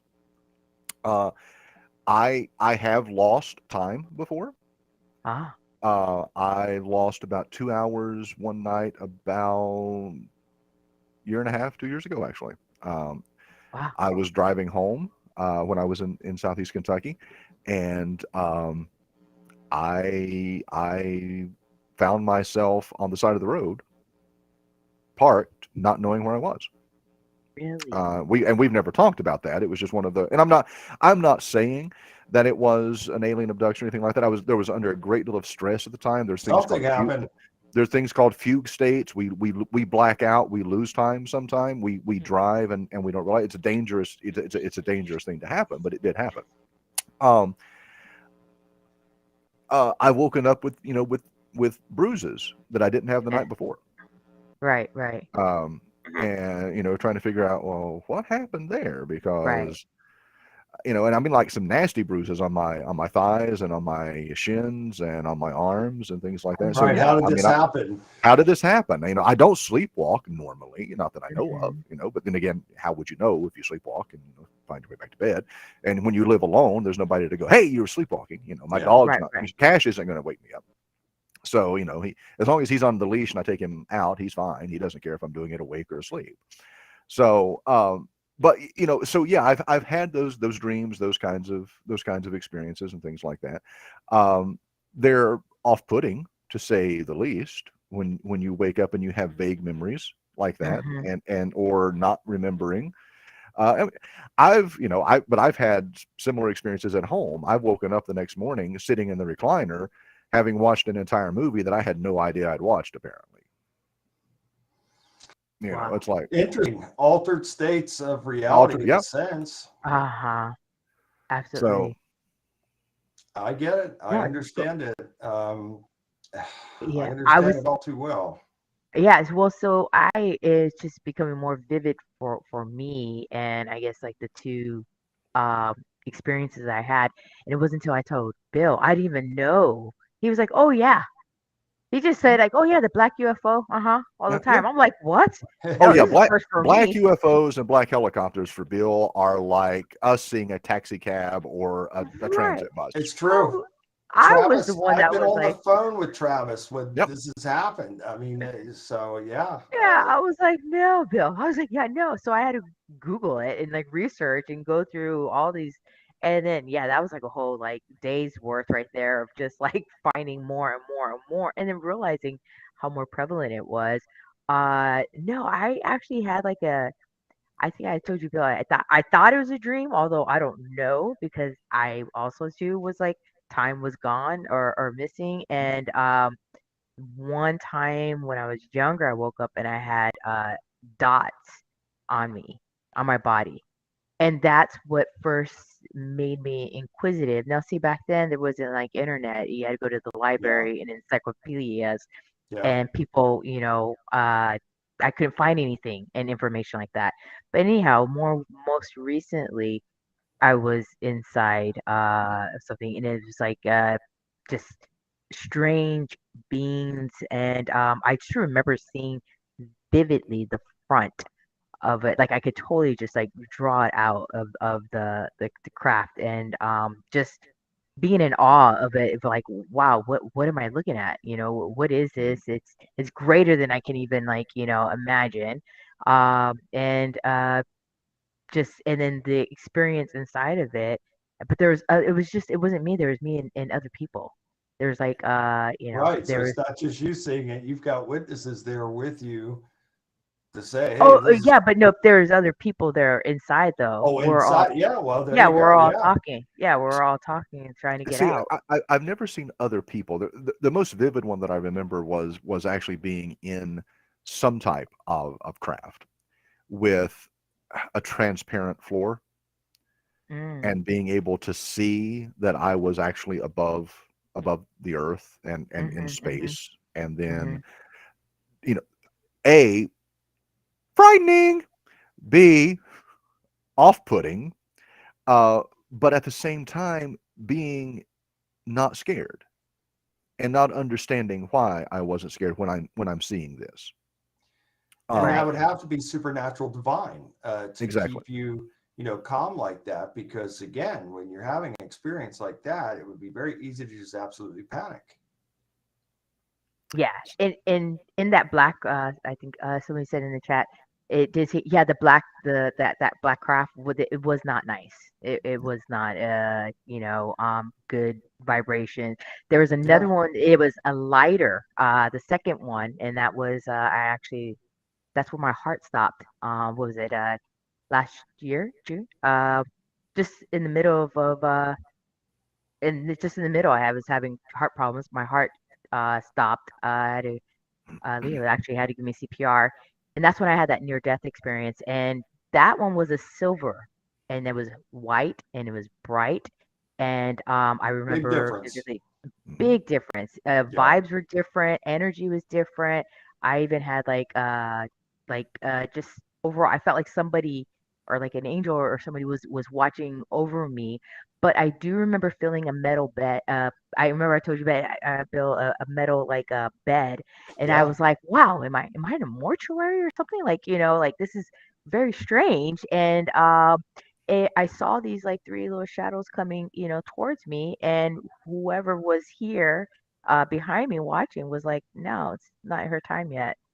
And I woke up and I was in the hospital. I had already been out, and I was just like, what just happened? But the surrounding was very similar. No walls, no floors. It was just, ov oval or oval, so to speak. And it was just that one had more of a better feeling, and it was brighter. But yeah, that dark one, yeah, it was those people Yeah. inside of it were not nice, and they were inflicting pain, and And they was and when you doing a have lot of other something stuff. like that, again, it's just like any type of supernatural demonic experience to where it's designed to get the person in fear. And once you have the person in Mhm. fear, then you can control them in any way, shape, or form. And so it's so you better believe that yes, some of these, it goes right back again to the Bible. Some of these craft are heavenly chariots of God, divine Merkaba, but other craft are Vimana craft, demonic, and these beings, these entities, have evil intentions and they do Right. evil. And And I was praying against it. Yeah, absolutely. I was thank praying God that totally you against it. were. Oh, yeah, I was. Oh, yeah. It was I woke up in pain. But I was totally praying against it. And while other people kind of weren't. But no, I'd rather go down praying. My It's the hands same. are Yeah. yeah, And my hands that's are my soul's belongs to God.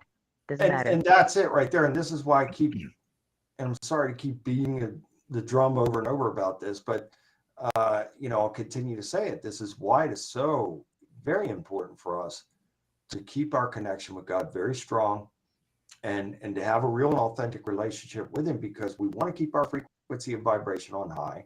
We want to have the favor of God. We want to have the protection of God as well. So even in the very worst of situations like Travis and Des are describing here, certainly Des and what she described, but that was not good at all. God is there, and God will Mhm. keep us safe through the very worst of times and situations. And I know it's true because I've been there. I understand it, and they have been there also, and they're giving a very powerful testimony right now of what it's like to be in in some of these situations that seem so outlandish to some people. Their minds just can't go there. Some people, they say they've never ever had any type of paranormal supernatural experience. It's all crazy talk. Good for you. I you in one sense. I pray that everybody will have a supernatural divine experience. I certainly pray that. And may you never have a supernatural evil negative experience. And good for you if you haven't. So there's just, we're just scratching the surface here by this talk tonight. And I hope all of you are finding this to be interesting. We could say a lot more, believe me, but you get the gist of it. And whatever situation it is, and this goes for, we talked about this a couple of weeks ago about the just the terrible tragedy of that young lady who was out jogging at 4 a.m. The teacher. In Memphis, Tennessee. 34 years old. It makes me sick. 34 years old, a good person, a productive person, a mother of 2, and she was out jogging like that. And then I'm trying to hold my tongue here from saying what I want to say. I'm just going to say the perpetrator, we'll say it like that, pulled ahead of her. So he was already stalking her. These individuals, they don't do random things like that. He was already stalking her. He knew her patterns. And he pulls ahead of her, and then he decides he's going to jump out and then accost her. And I've said in many instances, and I'll say it again, if a situation like that ever takes place, which I pray for all of you that it never does, but ladies, if you are, somewhere and you're coming out of a store or you're jogging or whatever it is, I ask you, please jog with somebody. Don't walk or jog alone. Don't do it. You just can't do it anymore. And B, if the situation takes place to where someone's trying to accost you and get you into a vehicle, fight for your life right there. Fight, because once you get in that vehicle, it's over.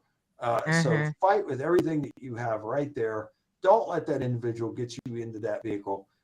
Just fight with everything you have to prevent that from happening. But it really, not only does it make my blood boil, because I don't like to see anybody victimized. Boy, I don't. And my MO in life is to always help people, and I want people to flourish in their lives and to be safe and to do well. So when I see stories like that, it just absolutely, I can't stand to see anybody victimized. And so my best advice, please keep God first.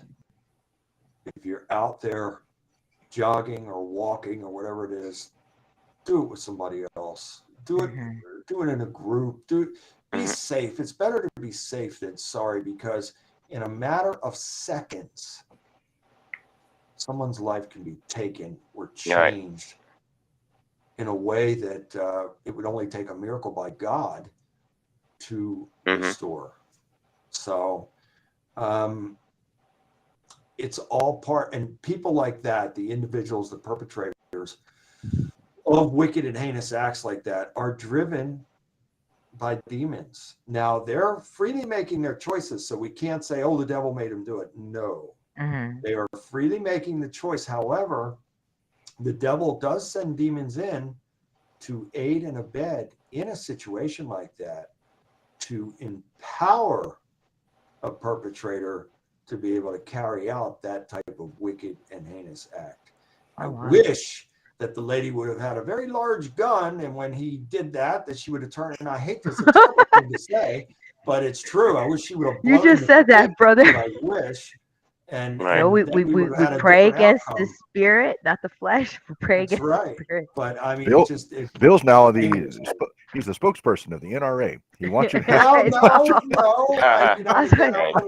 we're warrior mode. I want to see everybody happy and doing well. Yeah, we pray against the spirit. It just, you guys have no idea what that does to me, to see someone victimized in that way. It just, Oh, You know, I'm a father of a daughter. I'm a father of a Yeah. son. I mean, the entire everything about this Mhm. is heartbreaking. You know, all of the things that we see Mhm. in this country that we've seen over the past 2 Yeah. decades with the school shootings and the Yeah. bombings and the hate crimes and all of that and things like this bothers me.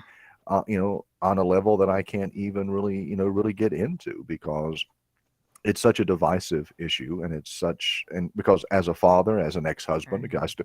I still care very much about my ex-wife. If Sure. someone were to attack Mhm. her, then Mhm. I would go all postal and ghetto. Huh. I mean, we don't I have ghettos. understand That that. was We don't that have was ghettos in Southwest Virginia. that was cute We the have way you trailer said park. We have ghetto. trailer parks. I'd go all trailer park. I'd But go all I trailer park. understand that, I'd go all trailer and I parks. take it so personally, and I guess maybe it's because I've suffered so many losses in my life of loved ones that I Right. understand that life is very fragile, and when something like that takes place, there's no changing that. That is not going to change, and so the one case that comes to mind also, and I was there. I went there to meet with the father of this. I think her name was Karina Vetrano. I hope I'm saying her name right. New York. This happened New in York. New York. The New York And case, yes. yeah, and a supernatural thing happened there, Des, and Travis remembers this. Oh yeah. The reason I went to New York is because now I didn't know this lady. I didn't know anything about her. The story happened that she was going out for a jog one day. She always jogged with her father, Phil Vetrano, and they lived in Howard Beach, Queens, in New York. And beautiful home, nice area, but there was this area that they would go into that had a path, but it had these. I don't know if weeds would be the accurate term, but it was some kind of foliage that it was 6-7 feet tall, and if you went into that, you were not going to be seen. Mm. And unfortunately, on this day, the young lady, I think she was in her 20s, her dad had back problems and he could not jog with her on that day. Oh no. And he asked her, please, let's just wait till tomorrow. Let me feel better. And she went anyway by herself. And unfortunately, this demon-filled individual was waiting for her when she went into those weeds and got on that path, and he raped her and killed her. And she fought for her life, but she was beaten severely. She was killed. I was on that trail. I can't tell you what I felt being right there where that murder took place.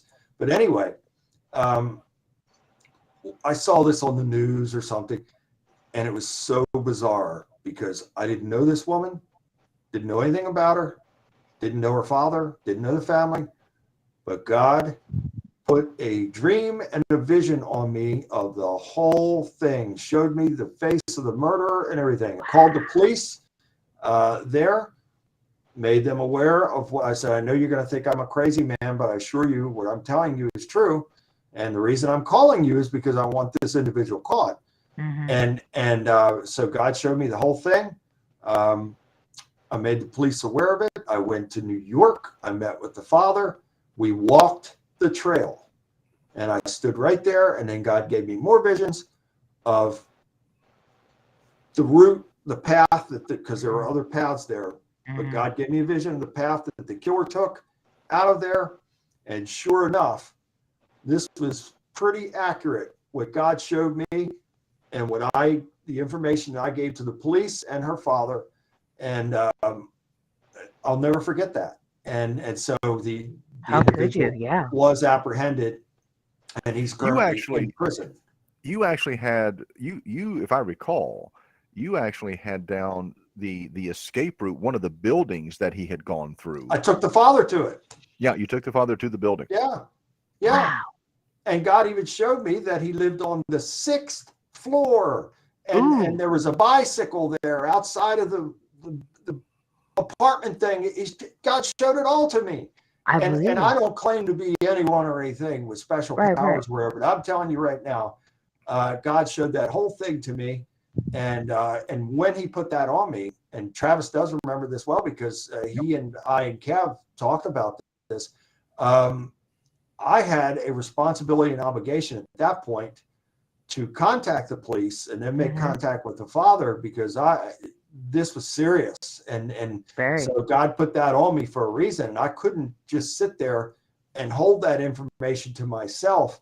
Right. So I praise God for giving that to me, and then soon after, the individual was caught and apprehended, and thank God for that. But Praise God. it's just so sad and tragic, so sad. And so, can you imagine now?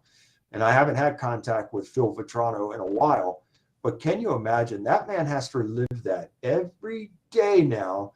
That, you know, if he had been there with his daughter, it wouldn't have happened, and so he's got to live that every day. I mean, that is just awful. Well, but Yes, forgive they himself. both might have ended up dead. True, but I'm- you know, you as a father, Travis, and God Oh, forbid, you would Oh, feel I the know. same way. That, you know, my goodness, if I'd been there, if I, you know, he probably thinks, absolutely. and I can't speak for him, but I would imagine he would probably think, hey, it would have been better for him to have been dead with her, you know, in fighting for life at that point, than to In a heartbeat.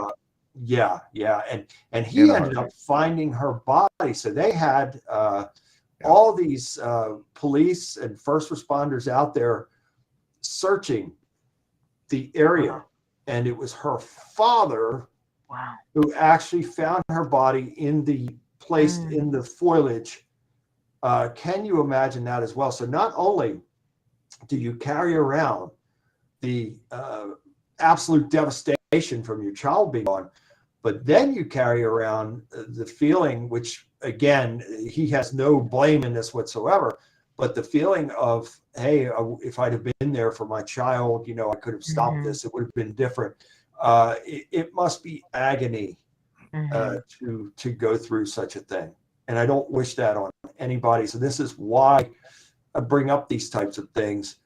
It's better to be safe than sorry. So ladies, again, I can't stress to you enough how important it is that if you are into physical fitness, that's wonderful, that's great. But if you're out there running or jogging or walking, please don't do it alone. No. Especially during right now, the times of, as you say, rebellion and lawlessness. Like I said, Forget it. we don't even leave when it starts getting dark. I wanted to go to the walk at the end of the block so I can get like something to drink, and I was like, yeah, no, it's okay. You know, no, it's not worth it. You know, I'll drink some tea. Because it could be that simple to do just one little thing. Because I wasn't going to by myself. I was going to take my dog with me. But nowadays, you just read the news. It just nobody really cares. You can't do it. You just there's a spirit of No. rebellion on America and parts of the Yeah. world, and there is a spirit of murder as well that is on some people that are driven to commit these wicked and heinous acts for a variety of reasons. There's another story out of Memphis of the individual, I believe he's 19 years old, that went around and was live streaming him killing people. Ezekiel. Yeah, I mean, so there is a spirit of murder that comes on to some of these individuals, and why are they doing it? Because they can, and so there is not only the spirit of rebellion, but the spirit of murder that takes place. And again, it boils my blood to see bad things happen to good people. Stro, glad you're back in here.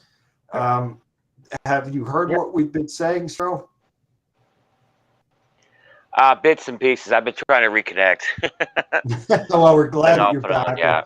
We're talking about the spirit of murder and the spirit of rebellion that is on America and in different parts of the world as well. And so I'm urging, especially the ladies out there who are walking and jogging and running by themselves, not to do that anymore, because it is just not safe. I'm urging them to find someone to do that with, and maybe even have a group to do that with, because we are in a time now to where it is not safe for a lady to go on her own and do this. Would you agree with that, Stro? Oh, absolutely. There's safety in numbers. Yeah. There So you I go. mean, yeah, This is, and it's so sad for me to have to say that, but we see tragedy after tragedy.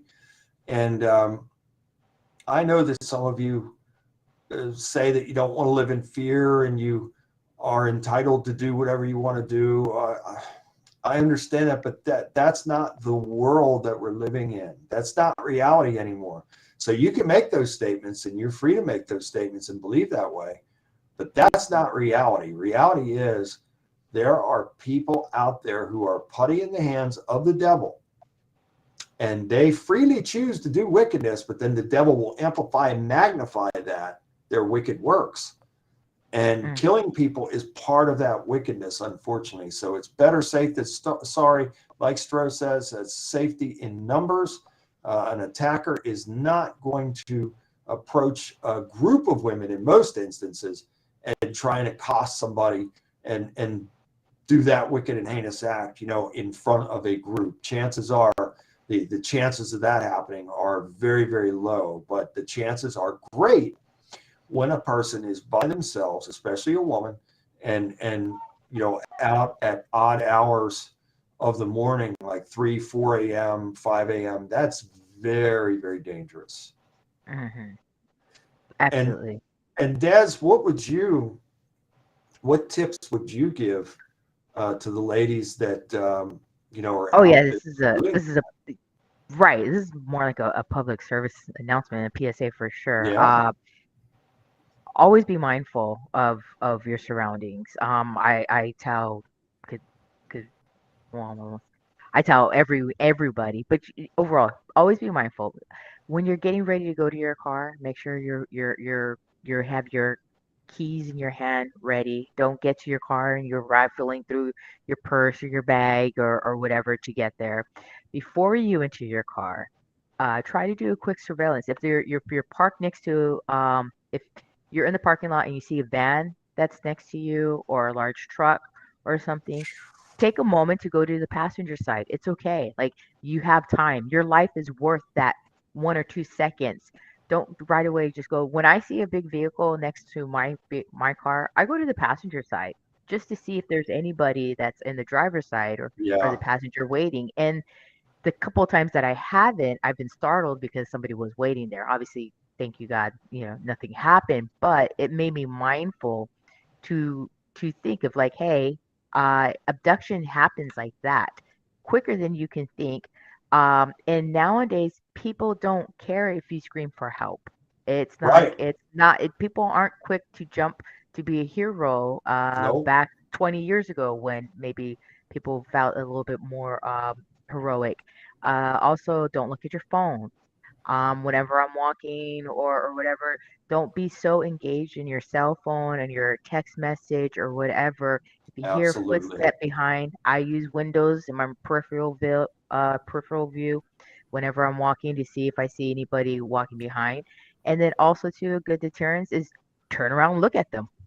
I mean, you don't have to be confrontational, but if you feel, use that holy discernment, use that discernment. We are gifted with this intuition and intuitively to know if it's in your gut and you hear that voice of like, this doesn't feel right. I don't really like this person's vibe. Listen, like Yeah, listen I to it. agree. You're given that for just the other day. I was in a store and there was this guy that just did not feel right. Ooh, just thinking about it. And so I was like, man, that guy was just like very dark energy, just heavy. And as much as I did not like having my back towards him, I did not even want to give a moment to make eye contact with him because eye contact as well is almost as an invitation to somebody that isn't mentally in their right state of mind of like, I'm going to approach them. My father always told me, he said, don't make eye contact unless you want to talk to them. I didn't really understand that until I got older. Mhm. And so, because once you make that eye contact, it's almost as if you're opening that door for to be approachable or for whatever an engagement. Yeah, So, Yep. there's You're understood. acknowledging. Yeah. Yeah, yes. So So, I, go ahead. no, I was gonna say I just popped back in and I apologize. I've been Cash had an gone. emergency.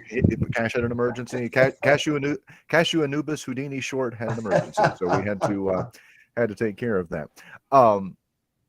No, I check my car. I'm a 6'2", 230-pound man, and I check my car every time before I get in there. I always check the back seat. You know, one of the things and you know, you were talking about, you know, just self-defense, you know, and I've seen people saying, yes, guns, big dogs, things like that. There's actually, if you actually have a real actual car key for male or female, just palm it. Yeah. Like that. Very effective. Palm it like that. And if somebody comes at you, I mean, and don't mess around. Go for something vital. Eyes, throat, ears. go something. You have to anything. disable that individual. Yeah. Yeah. And it's very, very basic. It's very simple, but it's one of those things I've taught Leah, I've taught DJ. And you know, very effective. It's and you know, and there's layers. You know, the crime in Southwest Virginia is not what it is in Baltimore or DC or Charlotte or any place like that. But yeah, we've got crime. We've got, you know, and we've actually, you know, it's interesting that Bill's talking about this spirit of rebellion and spirit of murder and things like that. There's been more of that happening in these small towns. Here where I am, it's happening. You know, I was talking with a deputy tonight and a social worker, and we were talking about just the increase in, and it's part drugs, and it's part poverty, and it's parts, you know, spiritual oppression, and it's all of these things, and not that drugs and poverty aren't part of spiritual oppression, but I think, again, you know, they come in tiers. Yep. That's absolutely right. And Stro, did we lose him? I think so. Yeah. Oh, there he is. I was going to ask him about his Stro. I was going to ask you about, you know, in your career, and you touched on this a little bit previously, about having those types of people that, you know, you had to worry about attacks from fans and things of that nature. Did you ever have anyone stalking you like that in a parking lot, or, you know, when you're finished either a match or an appearance, and now you're trying to get to your vehicle and get out of there? Have you had a situation like that? We can't hear you, brother. Can't hear you. No, right here. Nope. Can I do here? Is there a short side? Some people are saying that I'm choppy as well when I talk. Every now and then you are. Every now and then we're getting you a new headphone. Yeah, we're all pitching in for Christmas. Yeah, that's exactly what I was like. I already got it in my cart. Stro, we cannot hear a word, brother. And I know he's got something interesting to offer here. Nothing. Oh no. Audio gone. Too bad. No closed captions. And you know, being in his sport and what he's gone through, and also with him making these appearances at events and all, it's Stro. I thought maybe we had you for a second there. Can you hear me now? There he is. Hey. Okay, yeah. Tell us about some of your experiences, Stro. Okay. I got stabbed in Puerto Rico one time, and we're outside the ring in a match, and me and the guys wrestling were going at it, and I got stabbed in the shoulder. I turned around, and a fan just stabbed me in the shoulder, and he was going after my opponent, right? So I shoved the wrestler I was wrestling out of the way to protect him, and just like I literally threw the guy that stabbed me in the air, you know, get him off of me. I was pretty much in survivor mode at that point, right? Yeah. I clocked him pretty hard. I know I did, but I was just trying to protect me and the guys wrestling, right? And sure. Could have killed him. And right. And there's another instance. I remember I was in Nashville, Tennessee one time. This one of many stories where a fan jumped the railings and was going to stab my partner at the time, Tommy Rich. And I literally grabbed him in a wrist lock and took him down, and yelled for security to come get him. And they, they got him. I held him down till security got there. When security got there, as I was getting up, the guy like grabbed my hair, right, and I twisted his wrist enough to really alleviate the pressure, so he'd let go. And and I know I turned it pretty hard, so I know it had to hurt his You wrist, probably right? heard a pop after that. Yeah. Right. So I took Tommy, and I know Doug and Tommy and it was a 6-man tag. We got in the ring, and we're taught as protocol to stay in the ring in a riot situation until they can calm the people down. So we just pretty much stayed in the ring until like security calmed everybody down, because it was almost getting to be like a riot type situation at that point. Yeah, and when something like that takes place too, a spirit of destruction will come upon those. And believe me, I've been in riots. I've been with one time in the bar business. I had one other security guy working with me, and we had over 30 people that were rioting. We were right in the middle of it, and there is a spirit of destruction that comes over people like that, especially when they're under the influence. And boy, oh my goodness. One guy, someone took a glass mug, a heavy mug, and threw it like a projectile and hit this guy in the face, and his face exploded. I'll never, ever forget that. It was so bad Wow. that the security guy with me working that night, we had to get into an ambulance to get the blood cleaned off of us.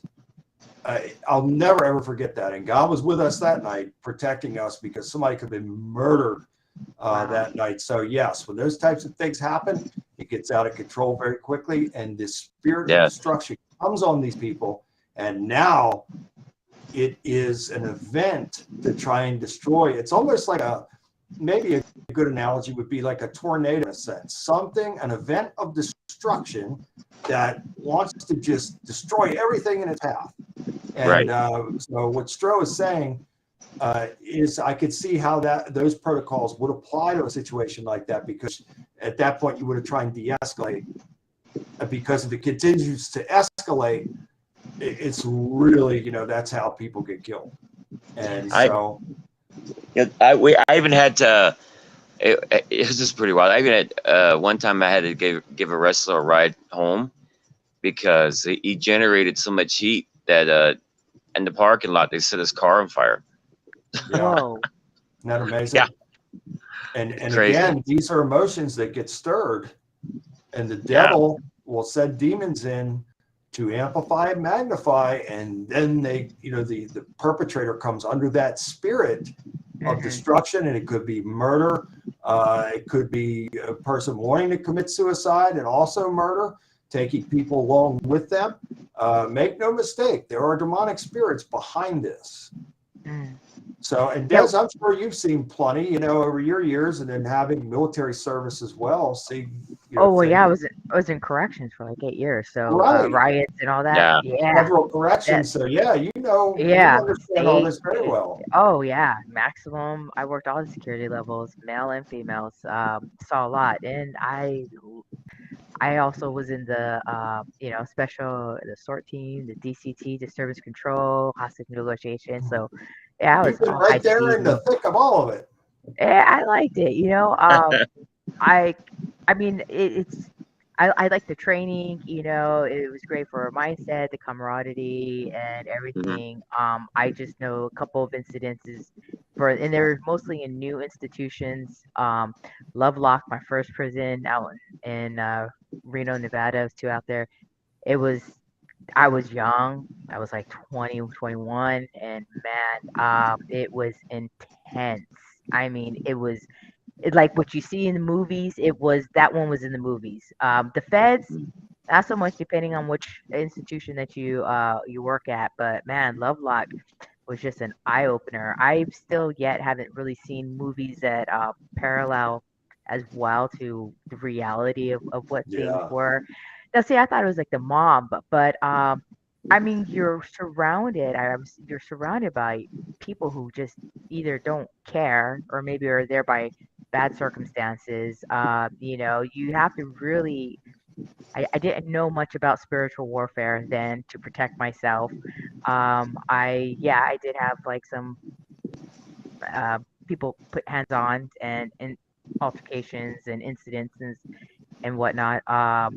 And maybe that's where I also get some of my being aware of my surroundings and being vigilant. keep your head on the swivel. That's all I've been saying a lot lately. But Yeah. yeah, it is. So with anger and you find yourself in that moment or whatnot, what would you say is that when a time when you say in Yahweh's name I rebuke thee? I have, and again, I never even talk about my life in that bar business, and that could be a book in its own. The experiences and the life-threatening experiences that I've been in that business. Yes, the time that I disarmed that gunman. Yes, I was praying. I felt the blood draining from my head going down to my feet because I thought I was going to die that night. And I thought that the guy that he was holding the gun to the back of his head was going to die as well.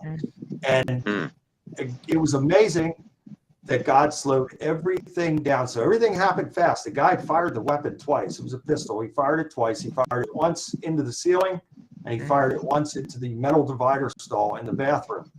And I was on the other side of that wall at the DJ booth, and I heard the pop. And it was on I'll never forget it. It was a Wednesday night. It was slow, but the music was playing loud. And I heard the pop. I knew right away what it was.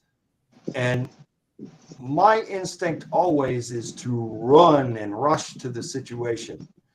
And I started out doing that, but then something supernatural started happening and God slowed me down. He slowed everything down like in slow motion. And I got to this door. Yes, Travis. I didn't want to smile while you're telling the story. And it's all true. Every bit of it is true. Me. But I got to that door, to the bathroom door. Now that door had a spring on it that when you open the door, it had to squeak, that anybody would know if somebody was coming in that door. But on this occasion, this is where God came in. So God slowed everything down. I eased that door open, and that door did not make a sound. I had worked in that place for a long time. That door made a squeaking sound every time you open it, but on this occasion, that door made no sound. I eased the door open. All of this stuff is coming out of the ceiling like it's snowing because he shot into the ceiling, and he's standing there, and the guy is at the urinal, and he's standing behind the guy with the weapon, the gun to the back of his head. And so now I can't close that distance because it's probably at least 15 feet from where I'm standing to where the gunman is standing. I can't, and at that point, I felt the blood leaving my head. I thought, boy, this is it. I'm probably gonna be one of these people that die tonight because I'm gonna do everything I can to save this guy. So I ease back out the door, and I'm waving everybody away, telling them to get away, get out of the way. And the little busboy came up to me, and I whispered to him, call 911, and off he goes. So at that point, I turned to go back into the bathroom, and now the perpetrator is standing behind the victim. Now, what happened? This was a drug deal gone bad. I didn't know at the time. But that's what it was. And so now they're coming out. He's behind the victim. And so as soon as they got close to me, I swept his feet out and then disarmed him and held him down in a choke, a loose choke. And I'm sorry to say this too, but this is exactly what I said to him. If you move, I'm going to break your neck. So do not move. And I stayed on top of him for probably 10 minutes until the police came. And he went to prison. I had to go to court, and he served prison time, I think, for 3.5 years. And I'm sorry, and I hope the man is doing well now. I wish him well. But that was a situation that God intervened. He had the weapon ready to fire again. The trigger was back and ready to go again. And God, that was supernatural, divine intervention in a situation where I could have been dead, the victim, and other people that were in the vicinity that night could have died as well. So, boy, praise God. I'll never ever forget that. But I've had, we could go, and it probably, Travis, you're right. That'll be a heck of a book, and it is all true. I'll never ever forget it. So, before Well, I becoming think we should let it. I think we should let everybody vote. I think the title should be Brother Bill Bean's Book of Bar Brawls. I think that's what we should call this book. That's what we're laughing about because And- that's what he wrote. So, but And right is I was even involved in a brawl, and Stroh knows this Really? wrestler, with a wrestler, on two occasions. One, Lex Luger, and that Lex was Luger? a club that I was head of security and managing in the Baltimore area. And someone was, I had to stop Lex Luger from, and it wasn't Lex Luger's fault. This individual kept bothering him and pestering him. And then another time, Brian Pillman,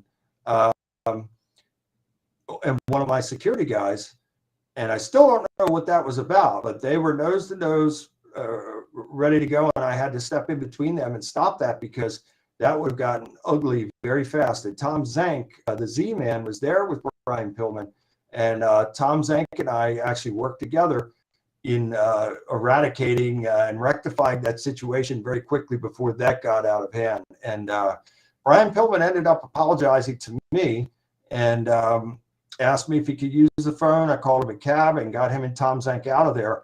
But those situations could have been very, very dangerous situations. And Stroh knows all these guys that I'm talking about. So Stroh, there you go. I think I told you about that a long time ago. just last time. But I have, in football players, I've been involved in brawls with football players and different, you name it. I mean, I could go, and we don't want to roll on this, but again, this was Bill being the physical warrior before Bill being the spiritual warrior. And, it would be quite a book if and all of it is true. Just unbelievable, the things that I've been through. You could really do the book that way. You could compare the physicality and the training and the exercising and the regiment from a physical standpoint with the spiritual warrior kind of thing. I mean, well, it's interesting, Travis. This could be book 13. Well, I mean, we've it's already interesting in UFOs the sense and that people, even back in that business, and I had faith, but I wasn't certainly where I'm at now. But even back then, people were coming to me, telling me their problems, asking for advice, all these kinds of. So in a way, it was a preparation process from God to get me to where I'm at now, and I had to go through all those things in order to be where I'm at right now. But you guys and everybody that's watching, you just wouldn't believe it if I told you some of these stories. They are all real. They're all true. I don't know how Stroh and I didn't cross paths back then, because when the wrestlers were in town, they would all come to the place that I was working at. And it happened also early in my career in that business, in a place called Hammerjacks in Baltimore, Maryland, where the Ravens football stadium is right now. That's where I first met Lex Luger and the Road Warriors and Sting and all these individuals. I knew them all, and it was from that place of coming in there. And then I used to train at a gym called Powerhouse Gym in Linthicum. It was over by BWI Airport, and I knew a lot of those guys, and I trained with some of those guys. I trained back with Hulk Hogan one day in Powerhouse Gym. You name it. I've met these guys, and a lot of these guys have come in, and I'm surprised Stroh and I didn't, our paths didn't connect back then, because a lot of the guys that he knows, I knew back then. Wow. That's all here in Baltimore too, huh? Yeah.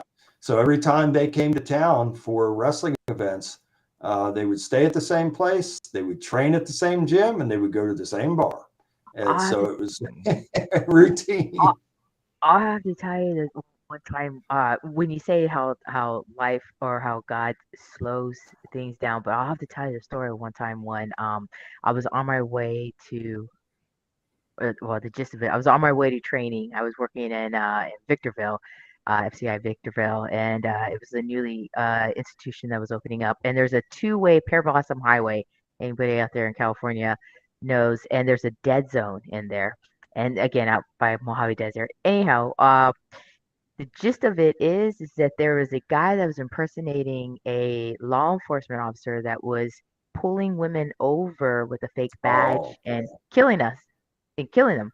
taking them out, bonding them up, and killing them. And I I used to have protection in my seat, but because we were doing random car searches, I did not bring my protection and I left it at Oh home. man. And it was the time that I needed it. This guy T-boned me or like trying pushed me out into the desert. And talking about discernment and close encounters. Well, I guess I'm telling the story, so I might as well just Tell finish. it. Yeah, I might as well just finish because this is pretty much that's it. right. I think So Des needs to write a series of books, Bill. I mean, I'm Yes, sitting here Travis. going, she seems so sweet and almost unassuming, but Des has seen some.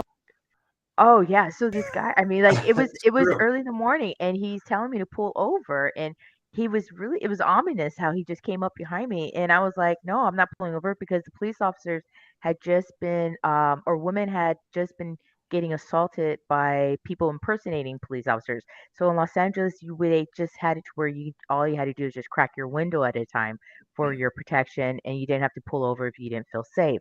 So I wasn't speeding. I slowed down. He slowed down. I sped up. He sped up. And I'm like, what is going on with this guy? And so when he did that, we're having a inter law enforcement. It was like the FBI, U.S. Marshals. It was us, our special teams, local Los Angeles County sheriffs and whatnot. So it was just a big training thing, annual training. And so I thought, oh no, shoot. Is this like somebody from the FBI? Is this a U.S. Marshal? Because I think, what, maybe my third or fourth year. I was still kind of, I wasn't a rookie, but I'm always like by the book, so I didn't want to get in trouble. And I was like, oh, dang, who did I piss off? Is that a lieutenant? Like, who was that? I kind of felt intimidating. And I was like, well, I'm not really speeding too fast. And so as he pulls up and he's like, pull over. And I'm like, no, I'm not pulling over. He goes up and cuts right in front of me, puts me into the sand, and my car stalls. And I'm Oh like, no. it was a black, it was an old like Camaro, black older Camaro. I'll never forget. He had gloves on. He had sunglasses on. I still remember because I had to give it the description and everything. The police report. I used to have like security escort back and forth. I mean, this thing was like a legit, like real deal kind of thing. So, anyhow, he gets out of the car, and I'm just like, I go to my phone, and I'm in the dead zone in their area, and I'm like, oh my god. And so my car is still in drive. My key is still there, and so I crack my window, and he's like, get out of the car, and he puts his badge up in the window to intimidate me, and I was like, no. So I open the window. No, I'm not getting out of the car. He's like, get out of the car right now, and I was like, no. And then he was like, and I was like, what's your badge number? Because I wanted to see what it was. And then he was like, I'm an officer. You need to get out of the car. And something inside my gut told me, no, he's going to kill Thank me. God. I'm going to die. Like, this isn't right. And I was like, well, I have a badge too. So I grabbed my federal officer badge and I was like, now who's your commanding officer? Who's your officer? And when I did that, he took 2 steps back, like in shock. And so I'm thinking, this isn't right. Something isn't right here. And so I was like, let me see. Like, I was getting get ready to exchange information. And I'm thinking, oh, I can't wait to get to the institution so I can talk to them. And I can't wait, wait till I tell my officers and my brothers and stuff what this guy is doing. Because, there's always like a little internal rivalry between different departments and Sure. whatnot. And so anyhow, he tries to open my door, and thank God it was locked. And I'm thinking, I got to get out of here. I got to get out of here. He punches my window, and thank God it didn't break. And as he walks back, he pops up the trunk of his car. And this is all God's honest truth. And I was thinking, something said, he's going to kill you. So only by the grace of God was I able to literally put it from drive into park, turn off my ignition, return on my ignition, and roll my car back. So in a way that I didn't spin out my tires in the dirt and get stuck because it's front row tires, and be able to leave. As I pulled out to leave, I can see to my right, and there's a shotgun, there's yellow rope twine in there, and I'm thinking, oh my god, this guy is going to kill me. Like, Yeah. I saw the It 12 certainly gauge right in was. there. So he goes and you can see him cursing, shuts the trunk off, and then he pursues me. And he actually chases me.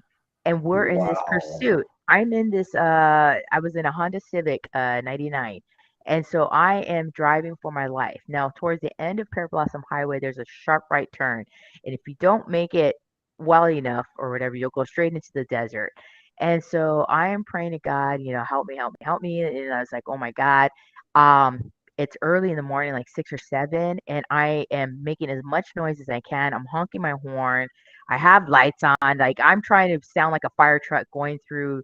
And there's a bunch of dips in the rural area, and I'm driving through the neighborhood, and I'm thinking if I drive through a neighborhood to get people's attention, it's It's going gonna to alert distort. them. Yeah. Right. No, this guy was straight after me. He did not stop and he was committed to like follow me and he kept on trying to like ram me or try to like hit me. And so I was able to get back on the road. I crossed over. It was a really dangerous interstate highway that a lot of car accidents happened on. I can't think of it right now, but it's on your way to Barstow going towards Vegas, and I ran a red light. I remember I was just praying to God, and I was like, I ran it. I almost got hit by a semi truck, and I was like, for sure, this guy is not going to be able to cross this busy thing. He did. Sometimes when the Wow. devil is with people, That's they right. can do these like superhuman and insane That's things. right. So I was like almost to my institution. Thank God I finally get to my institution and we're out like in nowhere land, They usually build prison institutions not around in your, friendly neighborhoods. And Sure. so I pull in, I drive all the way up. I drive all the way up into the perimeter road. I got in trouble because I got into the perimeter road and I'm honking the horn for my OSP, the outside perimeter truck, and saying, help me. And I was by then now I'm panicked because this guy's still following me into the institution. I was like, this guy is not stopping. I Yeah. mean, He was who does bent not on stop? killing you. He was intent on something. And Yeah. so I tried to get, my officer's shotgun and so I can go after him. And he was like, no. And so I tell the whole situation and, they went to chase and we could only chase him as far as like a certain amount to the perimeter and I had to file a report. And then that's when they're like, oh, well, this is what's been going on. And I was like, why hasn't anybody said anything? Like, I think being female officers and females, you should alert the public of that Yeah. this has been going on. Women have been getting killed, and this person has been impersonating. Fast forward, I was assigned an officer, and I had to be escorted. I I helped catch him. We caught him. Thank This guy God. was still cruising back and forth Pear Blossom Highway and he was a volunteer firefighter. That's what he was using as a badge, and he was trying to like he had everything in it. I remember I was driving with another coworker because I couldn't drive myself, and I see him going the opposite, and I'm like. There he is. I was like, turn around. She's like, no. And she was like an educator. So, here's me, high speed, get him. She's like, no, I was like, turn around, get him. I was like calling Yeah. 911. Absolutely. I was like, I see him. I mean, there was like so much going on. And the off and 911's like, ma'am, please do not follow him. I was like, oh, I'm getting him. I'm following him. I'm not gonna let this guy go because I'm thinking he might kill somebody else. He And had God knows how many he killed beforehand right. I that mean, he wasn't even arrested for or charged with. or anything. Yeah. So I was just like determined and we followed and thank God Bianca was her name. If you're listening out there, thank you. I'm sure I probably traumatized you. I'm sorry about that. But and so yeah, we chased him down. She was cutting through traffic. She was the nurse wreck. I'm like on top of like, I was in the passenger and then boom, we see the CHP come. We see the helicopters Thank come and God. yeah, thank God. They're like, okay, you got him, like you can stop. And yeah, it took a little time for me to get over that. And then That's a high level of trauma. And again, praise God for being with you because if you hadn't been alerted in that way, you would have been one of his victims for sure. oh, absolutely. Yeah. So when I say that we have this intuitive think, yeah, every time I've been into these close encounters of like, almost, oh, I got plenty to others to tell, but yeah, Travis, we're going to have to dig a little deeper here. I think there's a book in the making. Uh-oh. I'm muted. I'm telling you, man, Okay. she's got her own stories. This Yeah. is, and if I oh only knew yeah. somebody that could design a book cover for her, Yeah. We'd be in business then. I we'd be in I would business then. even, I mean, Yeah. yeah, no, I wouldn't it's, even know what but to say. I was listening to her tell that story. That is not uncommon for, especially here in Southwest Virginia, Eastern Kentucky, Northeast Tennessee, for guys to drive around with fake badges or volunteer fire badge, something that seems official and pull women over. And the problem is, it's one of those things that we are brainwashed. When we see a badge, we automatically assume that, Yeah. number one, we've done something wrong, they're in the right, so we have to acquiesce to them. And it really is that getting people to change that mindset. I love law enforcement. My mother's family is all law enforcement. I mean, they were all, police officers, Department of Corrections, U.S. Marshals. I mean, that's the, I'm the outlier. I'm the one that went to public relations and media. Everybody else was like lawyers and law enforcement. My dad's family were coal miners and things like that. I'm just like this really weird outlier. But it is getting to that point that, they, just because someone is wearing a uniform and a badge, it does not automatically make them right, and it does not Right, automatically mean you're safe. Yeah. right. Yeah, it's And very and true. that is a horrible statement, but it is a fact in the time that we live in right now. Yeah.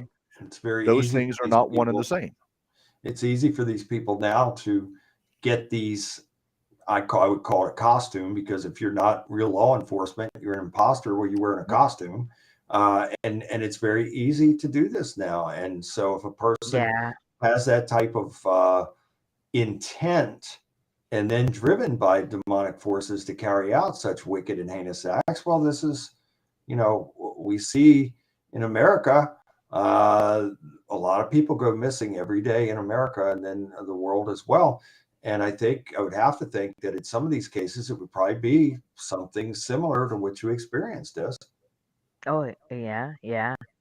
I'll have to tell you the time the ice cream truck tried to kidnap me See, too. Travis, I knew there was more. Oh yeah, exploding cars. Oh yeah, the whole See, bunch. and My whole family calls me Nine Lives. And see, I was just having a conversation with my former personal assistant the other day, and I'm like, "Do you remember that one time I had my face kicked in West Virginia, and I was in Oh the head goodness. trauma ward with the breathing tube and the catheter and the PICC line?" Oh, And she was like, she's like, "You say it so nonchalantly." She goes, "Please don't ever have that conversation in public again."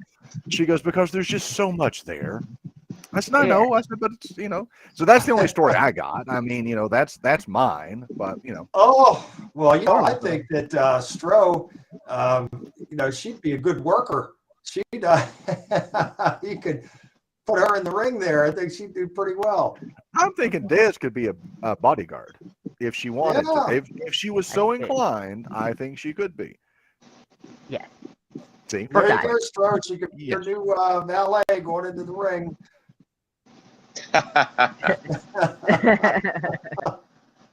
I see it. I see Yeah. a team in the making here. It's just amazing. It really is. Yeah. When we look at it, we all have our stories, Mhm. and we have all gone through things in life. And praise God for pulling us through, for helping us to be able to endure and move forward past it, because a lot of people, unfortunately, especially females in situations like that, they're not going to be able to think, because Right. when you're in a situation like that, everything shuts down. Fear is now taken over. And so the trauma and the magnitude of what is taking place will cloud rational thinking and judgment, being able to put any type of plan into action. There's no way, because the emotion has taken effect, and there's no way that you can properly think about something. And so for you to be able to do that, is attributed to truly. training. That's why. Well, and people because there was other incidents before and all that training, and I always said it was God when I was Yeah. 15 years old. Another story where God worked miracles that able to make me so calm because most people would panic and not be able to do or get out of situations Yeah. and whatnot. I fought somebody that tried to kidnap me, like literally. The guy will pick me up. I was about 6 years old, 7, my Oh grandmother, my goodness. and I jumped out of the car. And how I was able to get out of the locked door and roll out and crawl. And now, mind you, there's fire departments, police all over the place. The guy was so like brazen to just pick me up at that time. Another story. But again, it's always God. I always gotta say it's always God. And when people are like, "How do you do this?" or "How did you survive?" or I was like, "God." Yeah, It's just no, it's true. straight up. It's It's all God. absolutely true. And I'm here by boy, oh God's will boy, and grace. the more we hear, Travis, the more this is a book in the making.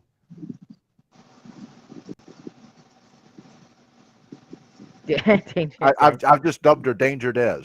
I mean, that's what she's Danger Des. Papa Stroh's new valet.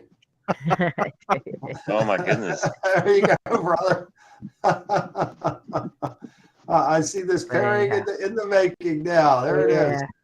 But it's amazing. I think it really is. it is. That's why I think it's amazing sometimes when and it's not sometimes until you reach a certain age that you look back in retrospect and you're like, there was a lot of crazy crap that went down. There was a lot of times I could have died. There was a lot of times I did some stupid stuff. There was, putting myself in, and not that you did, Des, but I mean, looking back, having my face kicked in West Virginia, I put myself in a bad situation and things like that. And it's like, it's like how you look back and you're like, there were a lot of times I should be dead. Yeah. And I'm not. Yeah. And actually, my former personal assistant, when we were talking about some of the stories, because I, similar kinds of some things, she's like, you should be dead so many times. She goes, she's not a believer in any form or fashion. She's pretty much an atheist, agnostic. She's like, if I were to believe in God, I would believe that you're alive for a reason, because you're still alive after all of the things that you've been through. Yeah. She's like, so if you haven't found your reason by now, you really need to hurry up. Well, I can tell you that there is no such thing as coincidence, and everything is for a reason, and everything means something. And I'm just thankful that all of you are here and now for our purpose together as a team to move forward. And boy, when you have these moments of reflection and you see how many times that our lives have been in jeopardy, it's just really shows you that life is very fragile. We are not promised tomorrow, so we need to make the most of each and every day. And boy, if we could roll on and on. We're coming up on 3 hours. I know, on this. we gotta go. Believe it. We could probably go another 3 hours. But that is, and I thank all of you out there for sticking with us. Thank you. We appreciate it. And again, this is part of fellowship. This is yes, in part of spiritual feeding, but also part of giving a testimony. And sometimes in giving a testimony, it is not going to be all peaches and cream. It's not going to be, if it is, then it's not true, because everybody has a dark side. Everybody has been down long and dark and hard roads in life. And we all make mistakes. We've all made mistakes. We have all done things that we regret. That is life. But the important thing is where we are now and how we're moving forward. But it's also important to share these things to show you that even in the very worst of situations and circumstances, God is still there. God can help us and spare our lives and help us to move forward past these things. And so I hope that all of you have appreciated and found it interesting what we have shared with you here tonight. And believe me, we could roll on probably easily for another 3 hours, but maybe we'll save some of that for who knows, maybe we'll get into it again next week. I'm not sure. We don't have a guest next week, so We'll have a open topic again, or maybe one topic will go on for a little while and go somewhere else like we have here tonight. So Yeah, we started with UFOs, and now we started talking.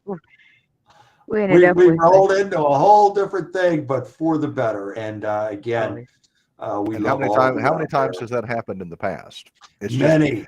see that's what I love about the shows is that they're organic. Yeah. Oh, They very. There's just nothing kind of scripted. they just kind of grow. We start with a topic and we build on it. That's Right. right. We had a topic. We had some information to share based on the topic, but then, like Travis said, it just organically went into something else. Certainly, none of it is scripted, and we just rely on God to guide us where and how He will guide us. And so we have revealed things that could be several books in the making. That's for sure. And we're sorry for the issues that Stroh's had tonight with the connection issues, but we appreciate him being here with us because, again, he's had a long day out there making an appearance and having to meet a lot of people. And here he is with us still, at 1:34 a.m. Eastern time, still hanging in there with us. And we've lost him several times, but that's okay. He's still here, and we appreciate him being here and being a part of our team. Absolutely. So I guess how we can wrap this up is to just have a prayer, and then Des, if you will, take us out with Mercedes music and maybe show that great promo one more time before you get into Mercedes' song. But let's conclude everything with a prayer here. And Father, we thank you and praise you for working through us. Number one, for speaking through us to speak truth, and secondly, for working through us to be a blessing, and for helping us to have the courage to share some of these very personal stories and things that have taken place in our lives. And I thank you and praise you for sparing each and every one of us. And I thank you and praise you for having us all together here and now. We thank you for this, Father. We thank you for the fellowship. And there's nothing greater than when we can all come together and give you praise, thanks, and worship for everything. And we'll continue to do that every time that we have a gathering and a show and a service, and certainly in each and every day as well. We thank you and praise you for this and for everything forevermore in Jesus' name. So I guess, Des, one final word, and then Travis will have the last word. And if we could get Stroh back, if not, then we'll see him next week. So go ahead, Des. Yeah, UFOs are real. They exist. God is real. Stay in warrior mode. Faith, strength, and courage 24/7, 360. That's right. Do not rest because evil doesn't rest. And that it was a blessing, brothers. And thank you so much, everybody that joined. Des the Delivered, I think, was another nickname, so that was cool. And thank you so much for letting me share with you this evening. Love that. Very powerful testimony. Travis? As always, I have a lot like you and Des and Papa Stroh going on through the week, and I have so many people ask me, like, why do you choose to spend 3 hours on a Saturday night? I said, honestly, number one, it's something totally different. I'm not focusing on work. I'm not necessarily focusing on schoolwork. It's a nice break. I love hanging out with you guys. Me too. I love interacting. I love what we talk about. I love the different perspectives that we bring to the table. We don't have to agree, but we can agree to disagree, and we can and that's what I think actually forms a much stronger bond, is that because that agreeing to disagree breeds respect, and that respect just builds the relationship that we have, that foundation that we have. It's going to be, hit the ground running. Actually, I'm probably not going to go to sleep for a few hours. I got a few other class projects I've got to work on, and a few other things, and I've got to review a couple of things for some clients and do some things like that. And busy day tomorrow, back at work and coursework. And then I'm going to give a plug to our friend Steve.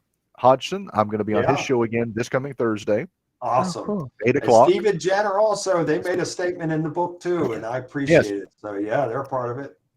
And I know you keep apologizing for not including, but you can't include everybody in one book. That's why there's going to have to be, a sequel and a third, because the That lives is true.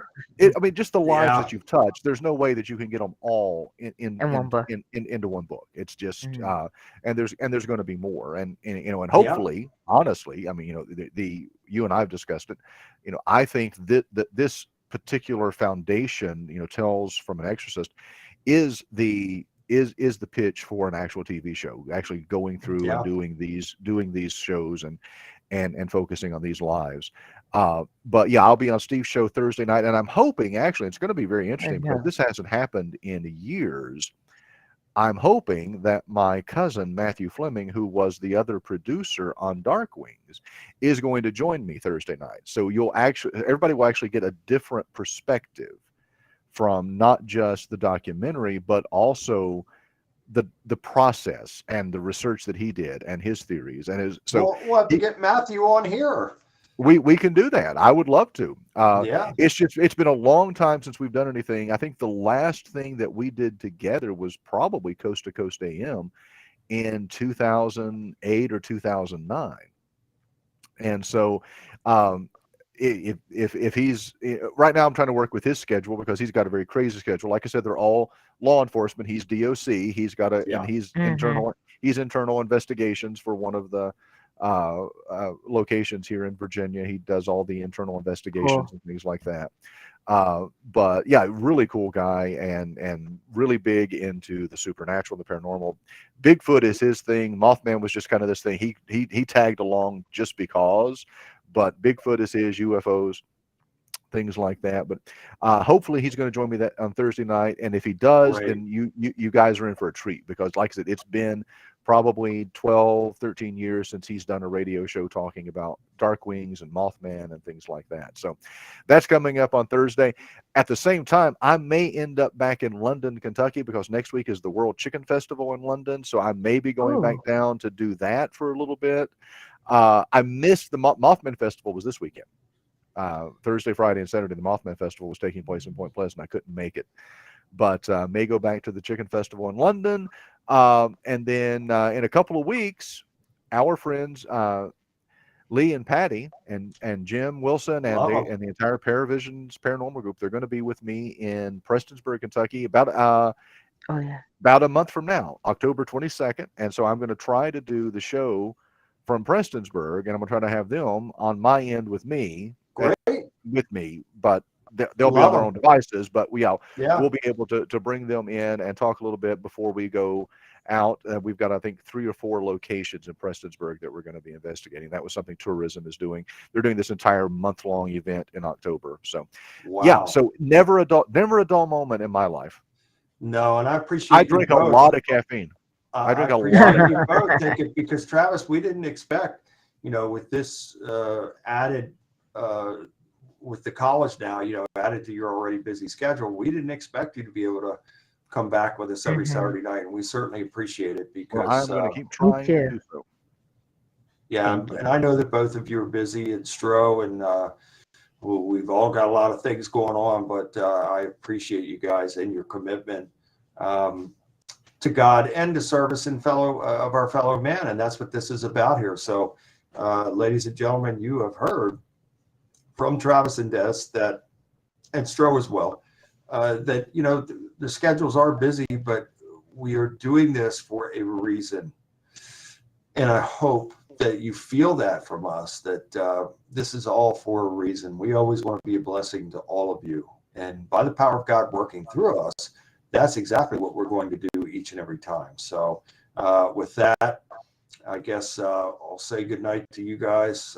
Love you both. Love you too, Stro, and love everybody out there. And thank you for being a part of this show and a part of this ministry. And until next week, we want you to have a great Sunday, and we want you to have a fantastic week, and be blessed and be a blessing. And we'll see you back here next Saturday night at 10:30 p.m. Eastern Time. And Travis, we need to, you and Des and I need to have a session here. We'll coordinate on this when the three of us can get together and start putting our plan into action. How we're going to move forward as far as the PR marketing aspects of this book. So before you go ahead, Travis. No, because I just want to make sure that Des plays the book trailer, the promo again. Yes, before we head into, I just want people to see that again because it's an amazing piece of work, not just editing, not just the editing, but the book cover design and all of that. So I just want to make sure we get that we get that out there, and then play Mercedes song that we always end with. We love it. All right, excellent. And so we will see you guys next week. And Des is going to take us out with these things. And much love and God bless you all. And we'll be back here again, same time, same channel next week. Yes. Good night, everybody. Love and God bless all of you.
better